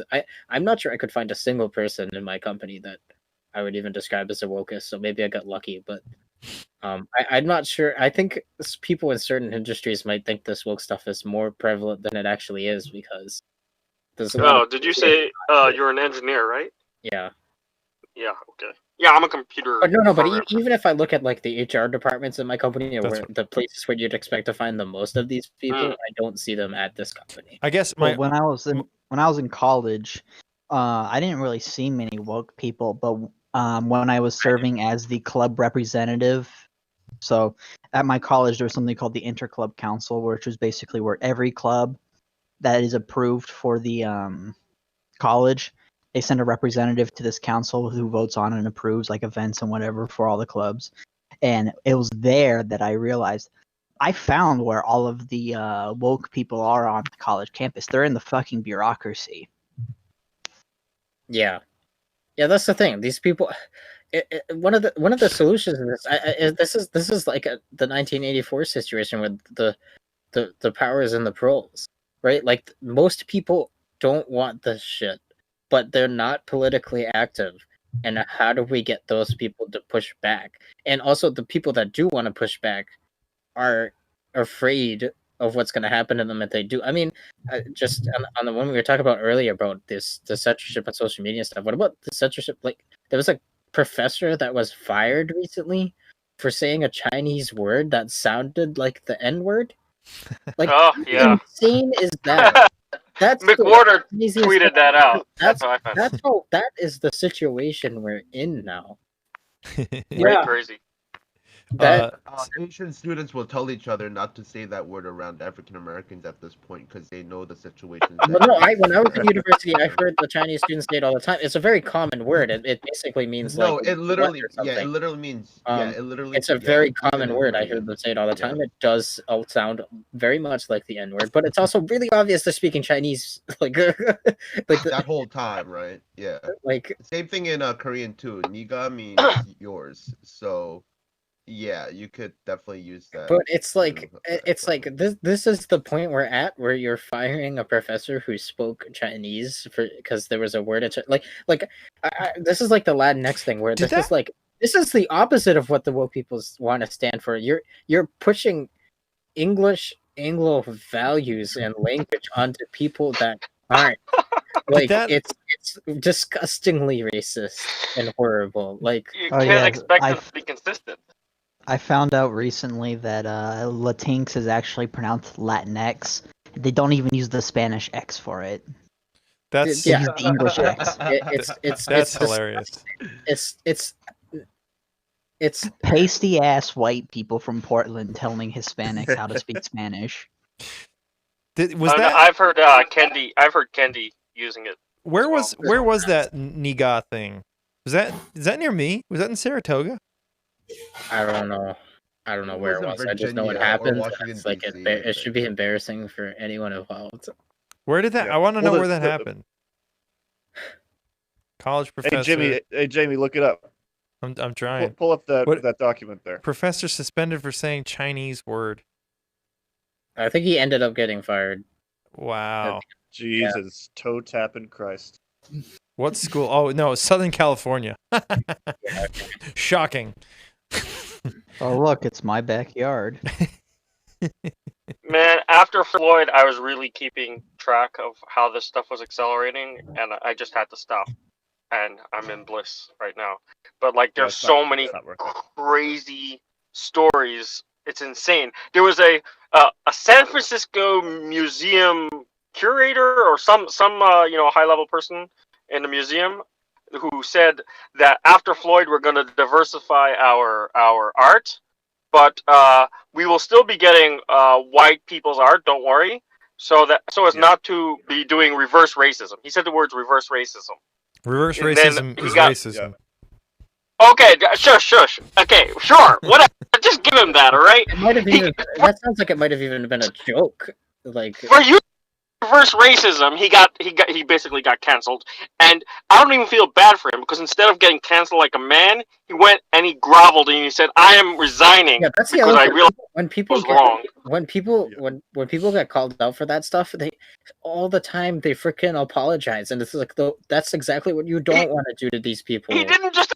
Yeah, he resigned and groveled at the same time. It's how is this not religious? Like this is like the religious takeover where we are bowing down to our saviors who are these assholes, right? Like we're groveling in front of them. Mm-hmm. It's washing their feet at protests. Nothing religious about but that. I mean it more in the figurative sense of people that just say the wrong thing or like, oh, I'm so sorry. It's a subjugation in a sense, right? Like, and again, I think this isn't. I think a lot of people here think this is probably more prevalent than it is. This is largely in certain places. It's in education, especially higher education, but it's in public education at the lower level as well. Some West Coast major cities, and then our tech companies because they're mostly located in these West Coast major cities. I don't know though. Not just in tech companies. But I feel like it's like the writing's been on the wall there for quite a while that it was going to grow and grow and grow, and it really has. I think it must be around its peak by now. I think because I don't know. Like it's gonna go because these people. I've seen this for a decade. I've seen this for a decade. These people are really, really, really good at weaseling their ways into positions of power. And that's what they've done. And that's how they grow. That's how they subjugate people. That's how they. But at some point, there's just not going to be enough of them left to keep getting into these positions of power, and I think it's going to be difficult for them past it. At some point, it's going to level off where there's not going to be any more people susceptible to this for them to convert. Well, it has to destroy itself. Like it there's no way it doesn't destroy itself. Like it's that's also Like it's in its own thing. It depends what you mean by destroy itself, because to me this is looking a lot like Maoism. And it's like, Maoism ended up destroying itself after starving tens of millions of people to death. That's what I was going to say. Like, there's no question that this doesn't work. That it eventually eats itself and falls apart. That's not how Maoism actually fell. But the question is, I could explain to you how Maoism actually went out the window if you want. Sure. Maoism failed because the bureaucracy was inherently corrupt, and Mao was outmaneuvered by the Dengists. basically what happened is Deng was able to utilize Mao's Cultural Revolution to basically purge his rivals. That's And what we're saying. The Cultural Revolution was a failure because it was co-opted. The revolution always eats itself. It always does. That's all what these people think, that the Stalins and the Trotskys, right? That's how this works. That's how it always works, right? You get a bunch of Trotskys on your side, and then you purge the fuck out of them once you win. And that the problem we have, who aren't in this woke thing, is how do we prevent them from winning, right? That's the goal, right? They cannot win, because if they do win, we're fucked. Like, we're utterly, completely fucked. But I don't think they're gonna with win tech enough media, like there's in no this coming country. back from it. Yeah, they're gonna have too much power. There's no coming back. The cathedral is too strong. There's no way we're gonna. I don't think they're gonna win in this country. I don't think the U.S. has enough people. Clearly, there's a lot of people that are willing to go along with this, but I don't think there's enough people. Again, the question is not will they lose. They will. There's no way out. They have to lose. How much damage? The question is, how much damage and how far do they go before people say no more? And if that line is too far back, then I'm hoping we're pretty close to that line. I know, but if it's not forward enough, then the line can only be pushed with violence. Like yes, yeah, that's the worry. Yeah. This is the problem, though, that leftists keep on using compassion as a way to inch the line forward, and by doing so, it has real life consequences, like trans parents who are now going to be arrested because they don't want to give kids transitions at the age of 6. Like, this is what's happening, though, that each inch forward has real life consequences that we ignore, and it's like the death of 1,000 cuts. It's where, man, it's so hard to stop it at those instances. They've already done a lot of damage, and they're going to continue to do damage. And it's continuing every second. Yeah. Yeah, but I think what I'd see, especially after Floyd, is I think they might have hit. They might have finally hit around the limit of how many people they can convert to their religion. I don't totally disagree with that. I very much disagree with that. I think like something like 60 to 70% of progressives, or AKA Democrats, are susceptible to this, straight up. And I think they pretty much got them already. Like, okay, well, if that's what you think, then I agree. But I don't think it's that prevalent. People still don't know what critical race theory is, or if you start telling them about critical race theory, there's still a significant portion of people who don't know D'Angelo or. See, I think that makes me more nervous. That makes me more nervous because they're going to be susceptible. I mean, yeah, that's what I'm saying. There's still plenty of room to go to burn through the Democratic Party. Yeah, well, I think I've given my predictions before about like the electoral strategy of the Democrats and whatnot, and basically how wokeism has fucked them. If that were to happen, they'd just lose. Like, I think that again, they have. Yeah, I mean, the Democrats I agree. I think the right wing is susceptible. I don't think the right wing is susceptible. I think the center is much less susceptible than the left. Therefore, they'll lose electorally. Yeah, that's what I'm saying. I don't think they can get enough people to,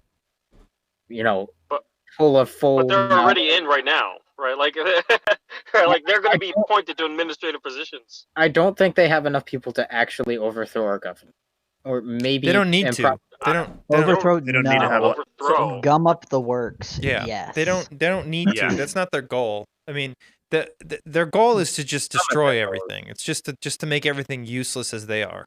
Like, they're useless people, and they want everybody to be equally useless. Right. Can I bring up something that Soulmate said out there for them to pull that off in its entirety? They're gonna fuck things up on the way there, but let me lay it out for you, because this is something that Soulmate said that I think we need to explore. He said it in the text. Text censorship can lead to non-forced social credit score, essentially, and there's a lot going on there that I want to unpack. So let's say hypothetically that all the big tech censorship it's clearly in bed with the Democratic Party. There's no question about that. It's so absurdly obvious. And let's say the Democratic Party gets into power. Let's say they take the three branches of government. Obviously, they don't have the Supreme Court, though. Maybe they would expand the courts. Who knows? We'll see. That seems extremely unlikely. I don't think. And now in the media, why do you think that's unlikely? Well, okay, whatever. Under Biden's Biden at least is not going to do that. Okay, well, let's just skirt past that because that's beside the point I made.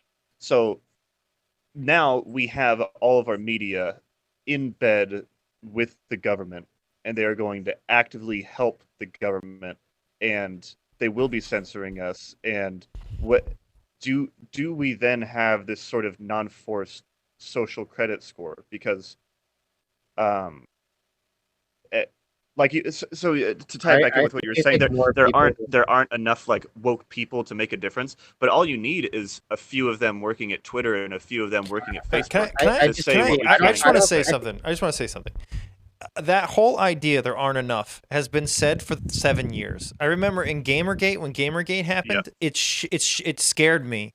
And I remember everybody saying it's just a fucking couple video game, like it's not a big deal. Said the opposite. And just to clarify my position, I said the opposite during Game. No, I know. It's just at every level, a bunch of people think that that's the case. So like first it's Gamergate, and then things start happening at Reddit that are really concerning, and then YouTube starts doing some crazy shit, and then James Damore, and all this shit happens. And they're gaslighting us into thinking it's not widespread, but it is widespread. I totally agree with you, Jimmy. But I was not one of those people that were saying this is the end of it during Gamergate. I said this is going to only get worse. But I think I'm finally now around that position where I think this might be leveling off. I could be wrong. But I want to be. There's two things to this. Sorry, Jimmy, go ahead. No, that's it. I want to believe that. I just every time, I honestly like when. No, Jimmy, you're right though. I actually agree with you because I think if you look throughout human history, the things that have changed things radically have been done by a small group of people, and we usually use this in a positive sense. Oh, look at what things can be achieved. But this is also true for the leftists that people are forgetting. All it takes is a small group of people with enough power, with enough say to change everything. Look at how much influence Jay-Z and Beyonce have with literally one tweet a year, vote for Democrats. Like, you can't deny that. Most things have been changed throughout history from a few people, not half the population. It's always been a few people. I want to believe, like, Orisk, perfect. The election, right? Now, whatever we seems to show that the Democrats aren't going anywhere anytime soon. Right. We can talk like I voted for Trump. I wanted Trump to win, and why I felt that way. But then on the day when the election happened, and I mean again, it seems to be that Biden has won. I don't see how that's going to change. I'm hopeful in even though I couldn't see it. There's a part of me that saw the election and I thought, okay, people didn't vote for the Democrats. They voted against Donald Trump. And I think that's what happened. Yeah. So I think what I think this is like the perfect scenario for me where Biden narrowly wins. So we get the crazy man out, but also the way that the demographics changed in the voting spells disaster for Democrats going forward. Like it seems to be that all the votes they picked up were from people that just didn't like Trump and also didn't like Hillary 4 years ago.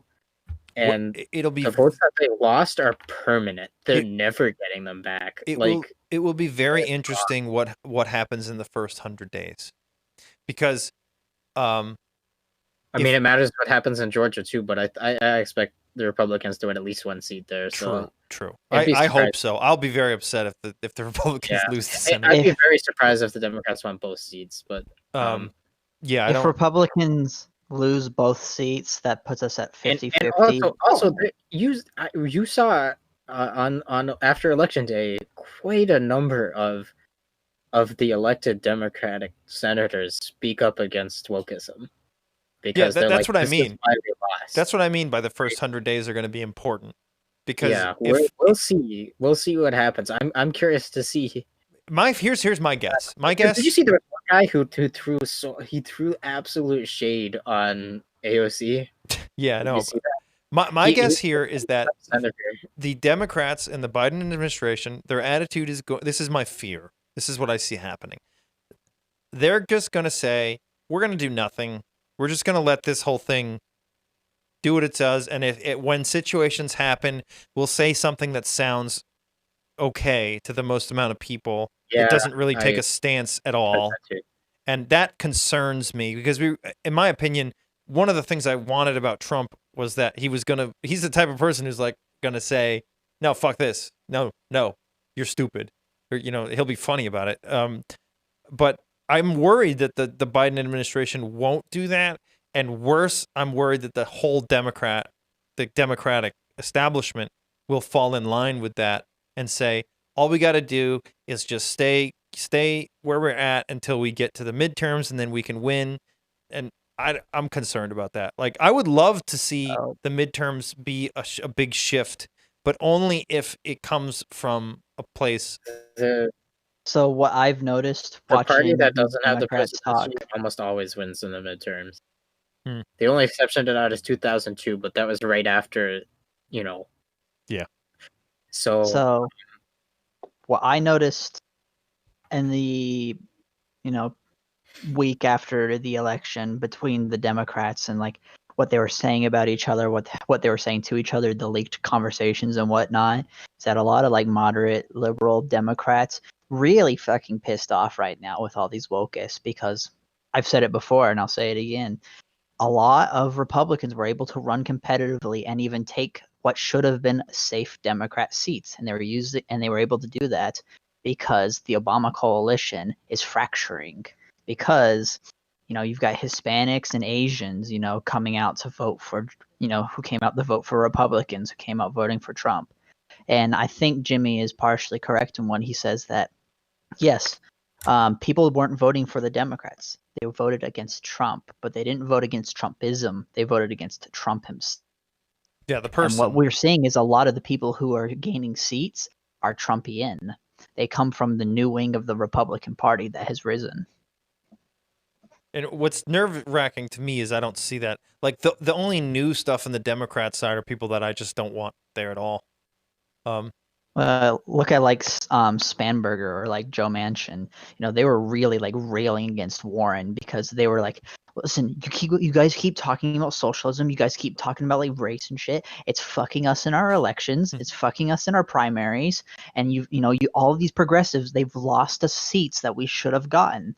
I should not be running competitively in this seat. What are you doing? And then Warren's coming out saying, relax, everything's under control. We had a victory. We still control the House.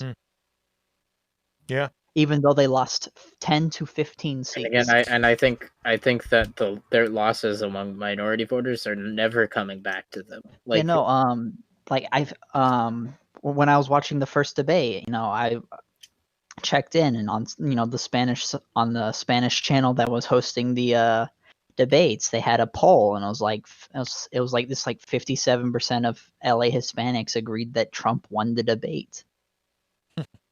That's funny. Like, I mean, it could just be like there's a bunch of there's a bunch of boomer Hispanics watching that specific channel who answered the poll. No. Did you see that? If you break it down by age groups among Hispanics, the swing was almost entirely among young ones. That's so fucking funny to me.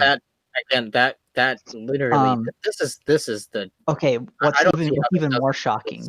That's great.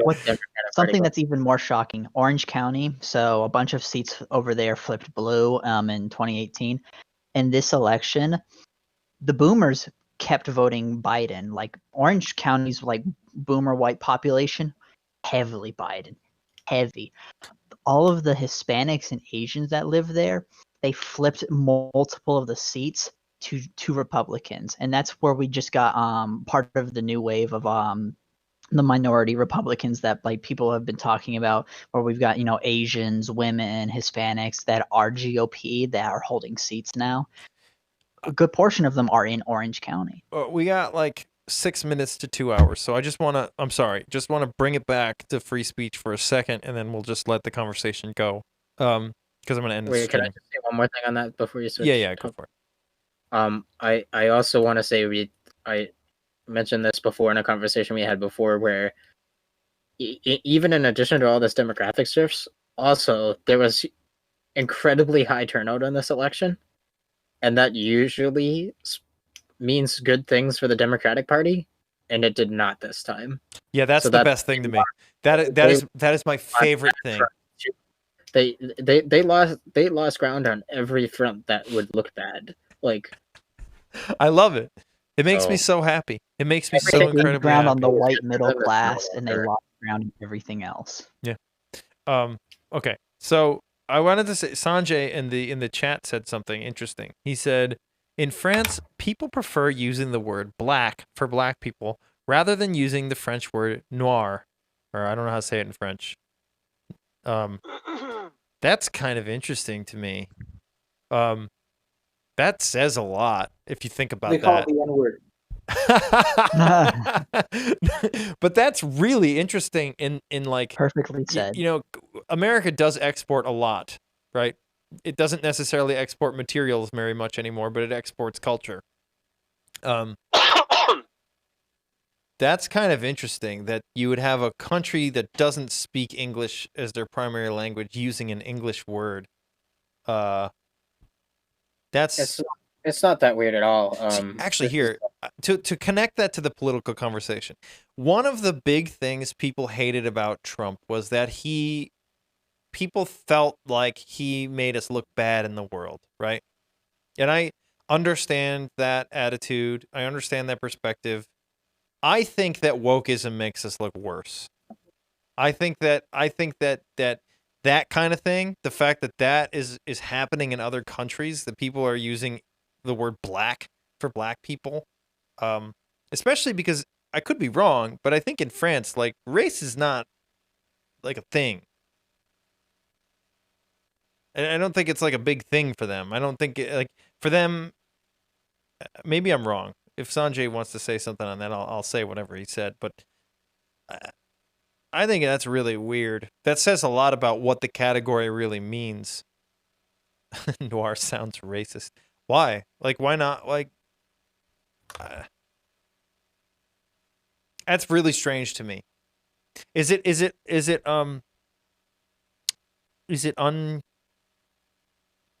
not polite to use the French word? Yeah. Excuse my French. He's typing. He said in France they're not around about race. That's what I thought. They're not. It's not really like a big thing. If you say that someone is black, who the heck is Popcorn Butter? Yeah, we got a new person in our midst. Yeah, but Sanjay, if you can hear me, is it impolite to say noir or whatever, however you say it in French? Yeah, I agree. Popcorn Butter, race is more American focused. Black people prefer noir. Of course they do, because of course black French people would want to be called the word that's French. In the same way that, like, if you called me Blanco or something, I'd be like, what the fuck? Like, go back to your, go back to your country. That's really no. I feel like if I was being called a term from another country, that there was a perfectly adequate term in American. You gaijin. Yeah, or noir gringo. Is the French word for black. Yeah, I was gonna say I've been called gringo before. Yeah, gringo's one. I mean, if you travel to a Latin American country, you're gonna get called that. Yeah, that I get. But in my own country, by my fellow countrymen, if my fellow countrymen are using another country's language to refer to my group identity, I would just be like, fuck right off. Like, that's... I mean, gringo just means foreigner. Yeah. It's like saying gaijin. It doesn't bother me if somebody of that culture uses that language. It would bother me if another white dude called me gringo. I mean, this is a thing that languages do all the time, though. People borrow stuff from other languages. I think I wouldn't look too much into it if it was. I imagine it's a gradual process in France, as it would be anywhere. It's not like there's. I don't know how to. I don't know the details about this specific change, but like, if it was a gradual process where people just started using that word over the time, and there was probably some reason for it, but if you saw, if you were, let me put it this way, if the US was constantly watching Latin American media all the time, and it was on TV everywhere all the time, right? And you constantly heard people refer to whites with the word gringo all the time, and then some people just started using it, I think you would find that a lot less weird and off-putting, right? Maybe. And that's the situation that's happening in France, I would imagine. Maybe. I don't know. I feel like it's just a connection to Black Lives Matter in a way. Like not explicitly that, but like that kind of cultural idea of black, you know, that idea of black that has way less to do with your actual race and the color of your skin, because apparently you can not be black and be black. I don't know. It's blackness. Yeah. I'm That not you very can be black. black, but I'm not very have white. blackness. I'm one of the whitest That's people what I they know. believe. Yeah. Interesting. Sanjay, I just want to ask you a question while you're there, before we end this, about, do you think that is there any difference to you? Is it at all questionable for the city hall to put that on, to project that, rather than a private citizen or the magazine itself?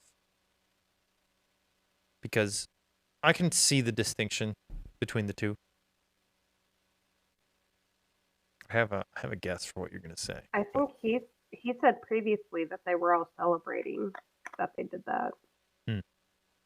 Well, if they weren't celebrating, you wouldn't really know. They'd be hiding. He's making me want to go to France. They seem to give more of a middle finger to this stuff. They can put it on the Eiffel Tower. I'll be happy. Yeah. Yeah, I think that comes along with the secular government. That's interesting. I don't know. I feel like this was a useful conversation for me, because Choopy, I'm gonna say this, and I don't want you to take it at all personally. When we had our original, conversation about that, I noticed this feeling in me that was just sort of like, eradicate that, like I felt like something very vital to my culture was like, and you're in my culture, so there was this part of me that, it wasn't what I acted on, but there was this part of me that was like, no. And because I know you, I'm glad we could have a conversation where we could, find some common ground and figure out what we mean and where we disagree. And yeah, I mean, I get your perspective now. I think a lot better. I still disagree, but I get it now. It no longer makes me feel that feeling. I don't want to suppress anyone's freedom. I just think people can be more strategic about fighting for it. That's a good way to put it. You think there could be greater strategy in going along with it. Right. So like the interview premiere, they had like guards to make sure that nothing happened to the people who, the actors and people who were attending and things like that. So, and then a lot of the private showings, a lot of the movie theaters that did do private showings, like up security during their showings and things like that. So there was, I'm just, and as far as I know, nobody was attacked. Where were the people who were attacked in France attacked? Was it at that, or was it like after? So there was are you talking about the people that got killed in the church? Yeah, the 3 people. Yeah, it was after it was posted on the city hall. It was in an entirely different city though. Yeah. That's even more interesting. I don't know what I think about that. So I just kind of feel like government could be a little more strategic about the way they approach the fight. What if the town petitioned to do that? To petition to do what? To project it on the side of City Hall, rather than City Hall making a decision. Like, what if the town said, we want to do this, and they voted on it? Well, it sounds like a lot of them were for it. I don't think a lot of people really protested what they did. It wouldn't happen in America, I don't think. In America, the City Hall would say, you're more than welcome to do that. What do you mean? I don't think City Hall would ever do it. I don't think any American City Hall would do that. I don't think they would either. Well, it's hard to say because we don't have a problem. We don't have the same problem where if someone made the comic they'd get killed for it. So I don't know what we would do if that started to happen. No, but it's illegal. It's just illegal for the government to disparage Muhammad or whatever. It's freedom of religion. What do you mean?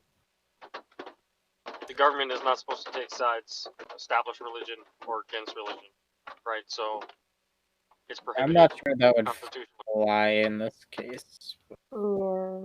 I'm almost 100% sure it would. I think you could at least see the argument, like if they were only putting up a cartoon that was critical of one religion, or if they were critical of all but one religion. I mean, no, that's to allow like other people to voice their opinions, right? If you allow one set of people to voice their opinions, then you have to allow the other set of people to voice their opinions. But you can't. Yeah, but if it's in response, into response for a particular thing, I wonder what the courts think about.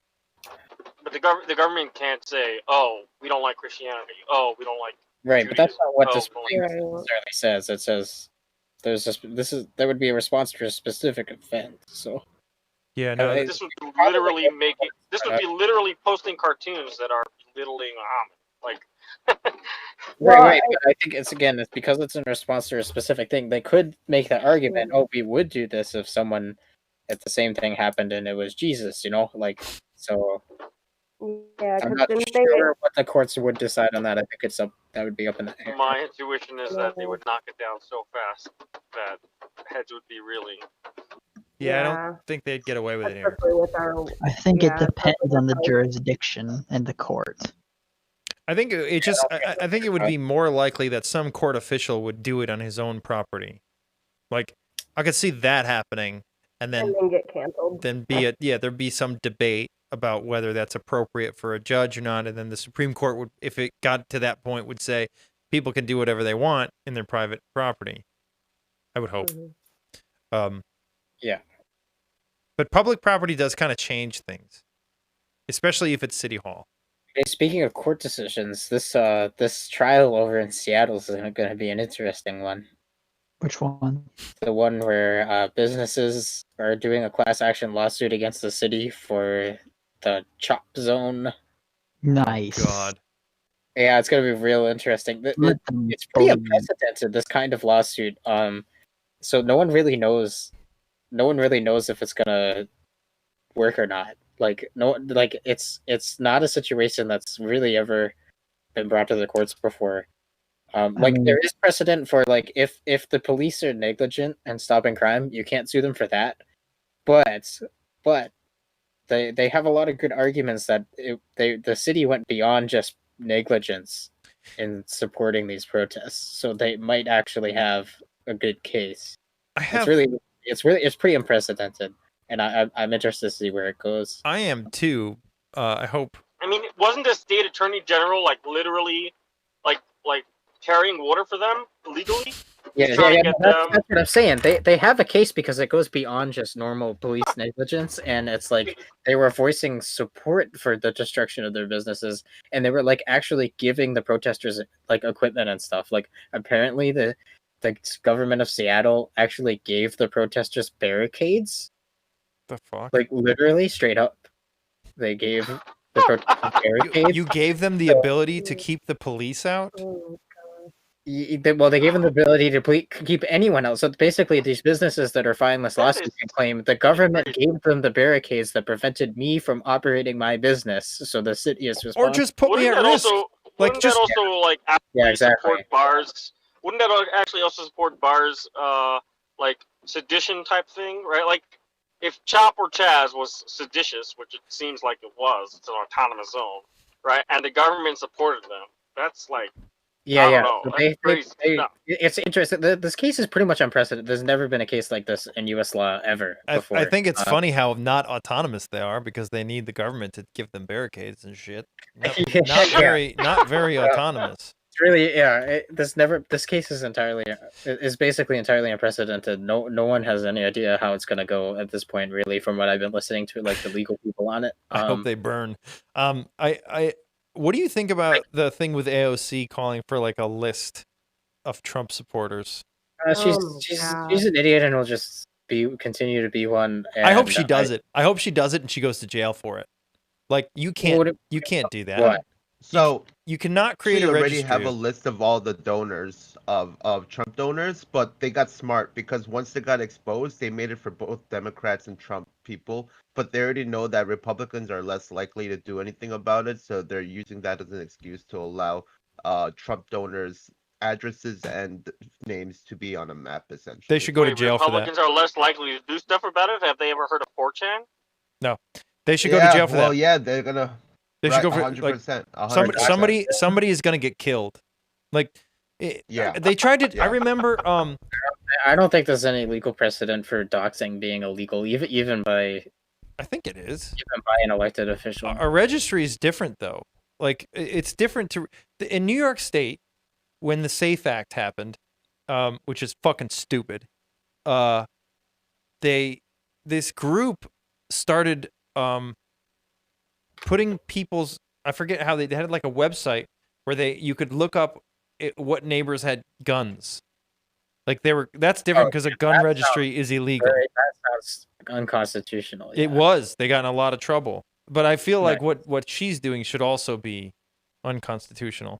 I should not have to worry about my. But I don't know if she's going to have the political power to actually do something. I hope she does. You could probably get her on some of the new cyberbullying statutes.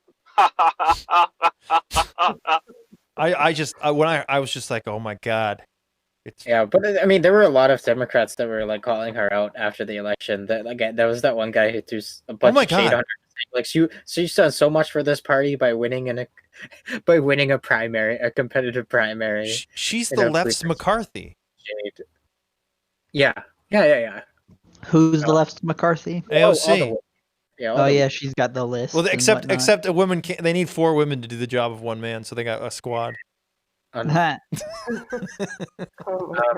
as Ben Shapiro says, Ayanna Presley's the Ringo Starr of the group. No one ever remembers her. I don't think she's gonna have enough political power to do something like that. Well, create a government mandated registry kind of thing. I don't see that happening. And if that did happen, then it would get struck. I don't know why that's not political suicide though. Like that should just end your political career.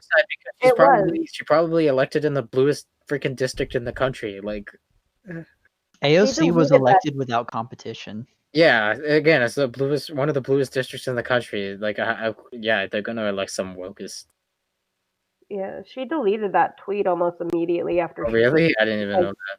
Yeah, because she seems to understand that it's a horrible idea after she did it. All of her followers were not having it, so she got a lot of backlash for it.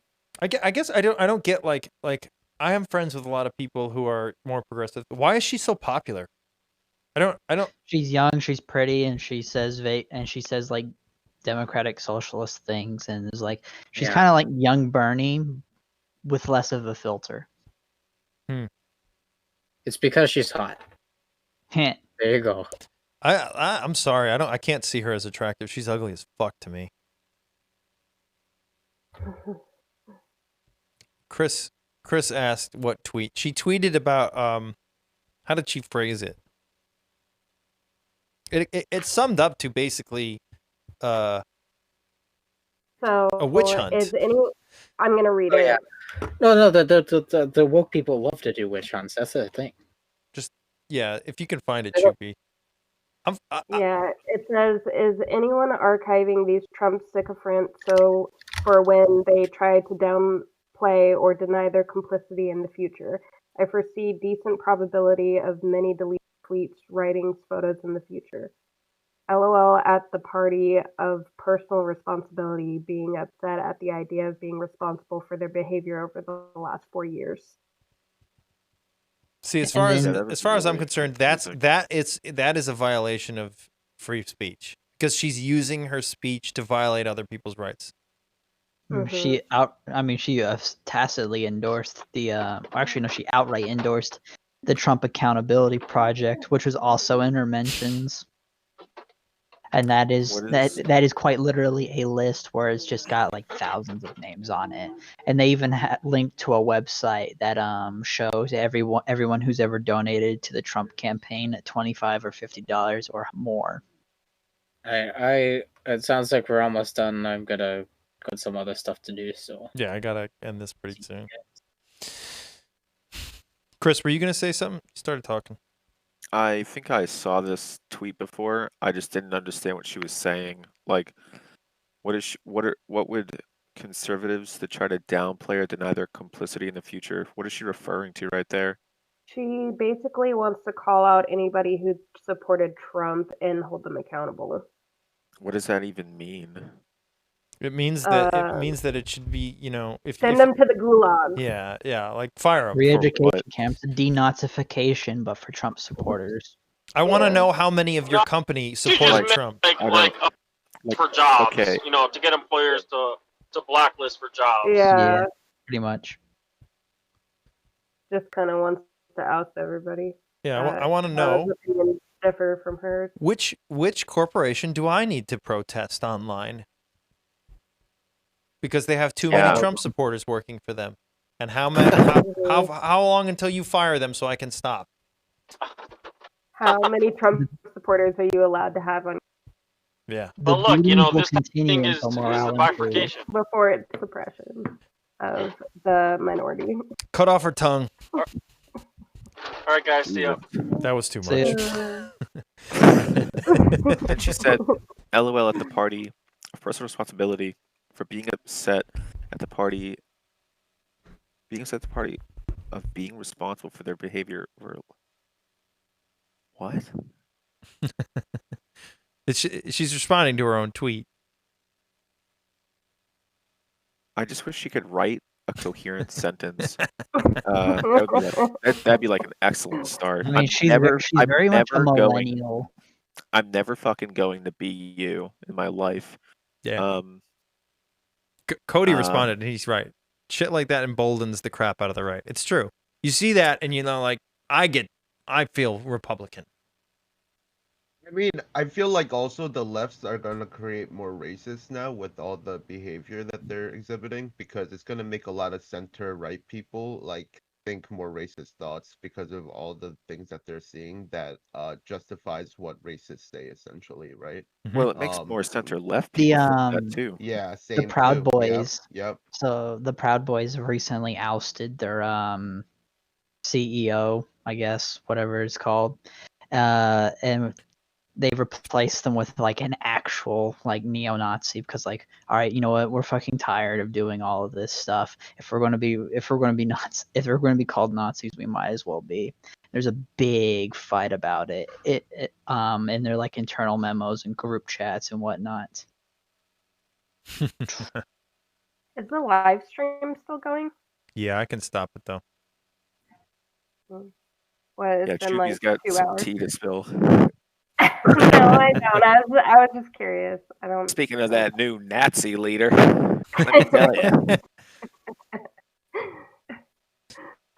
All right. But yeah, I mean, I'm still finding it kind of hard to sympathize with people like Antifa and the Democrats even after this, because it's just I mean, you guys call everybody who's to the right of Stalin a Nazi, so and then you go out and I see videos of them just beating the hell out of unarmed people that are just going about their day. It's why should I care?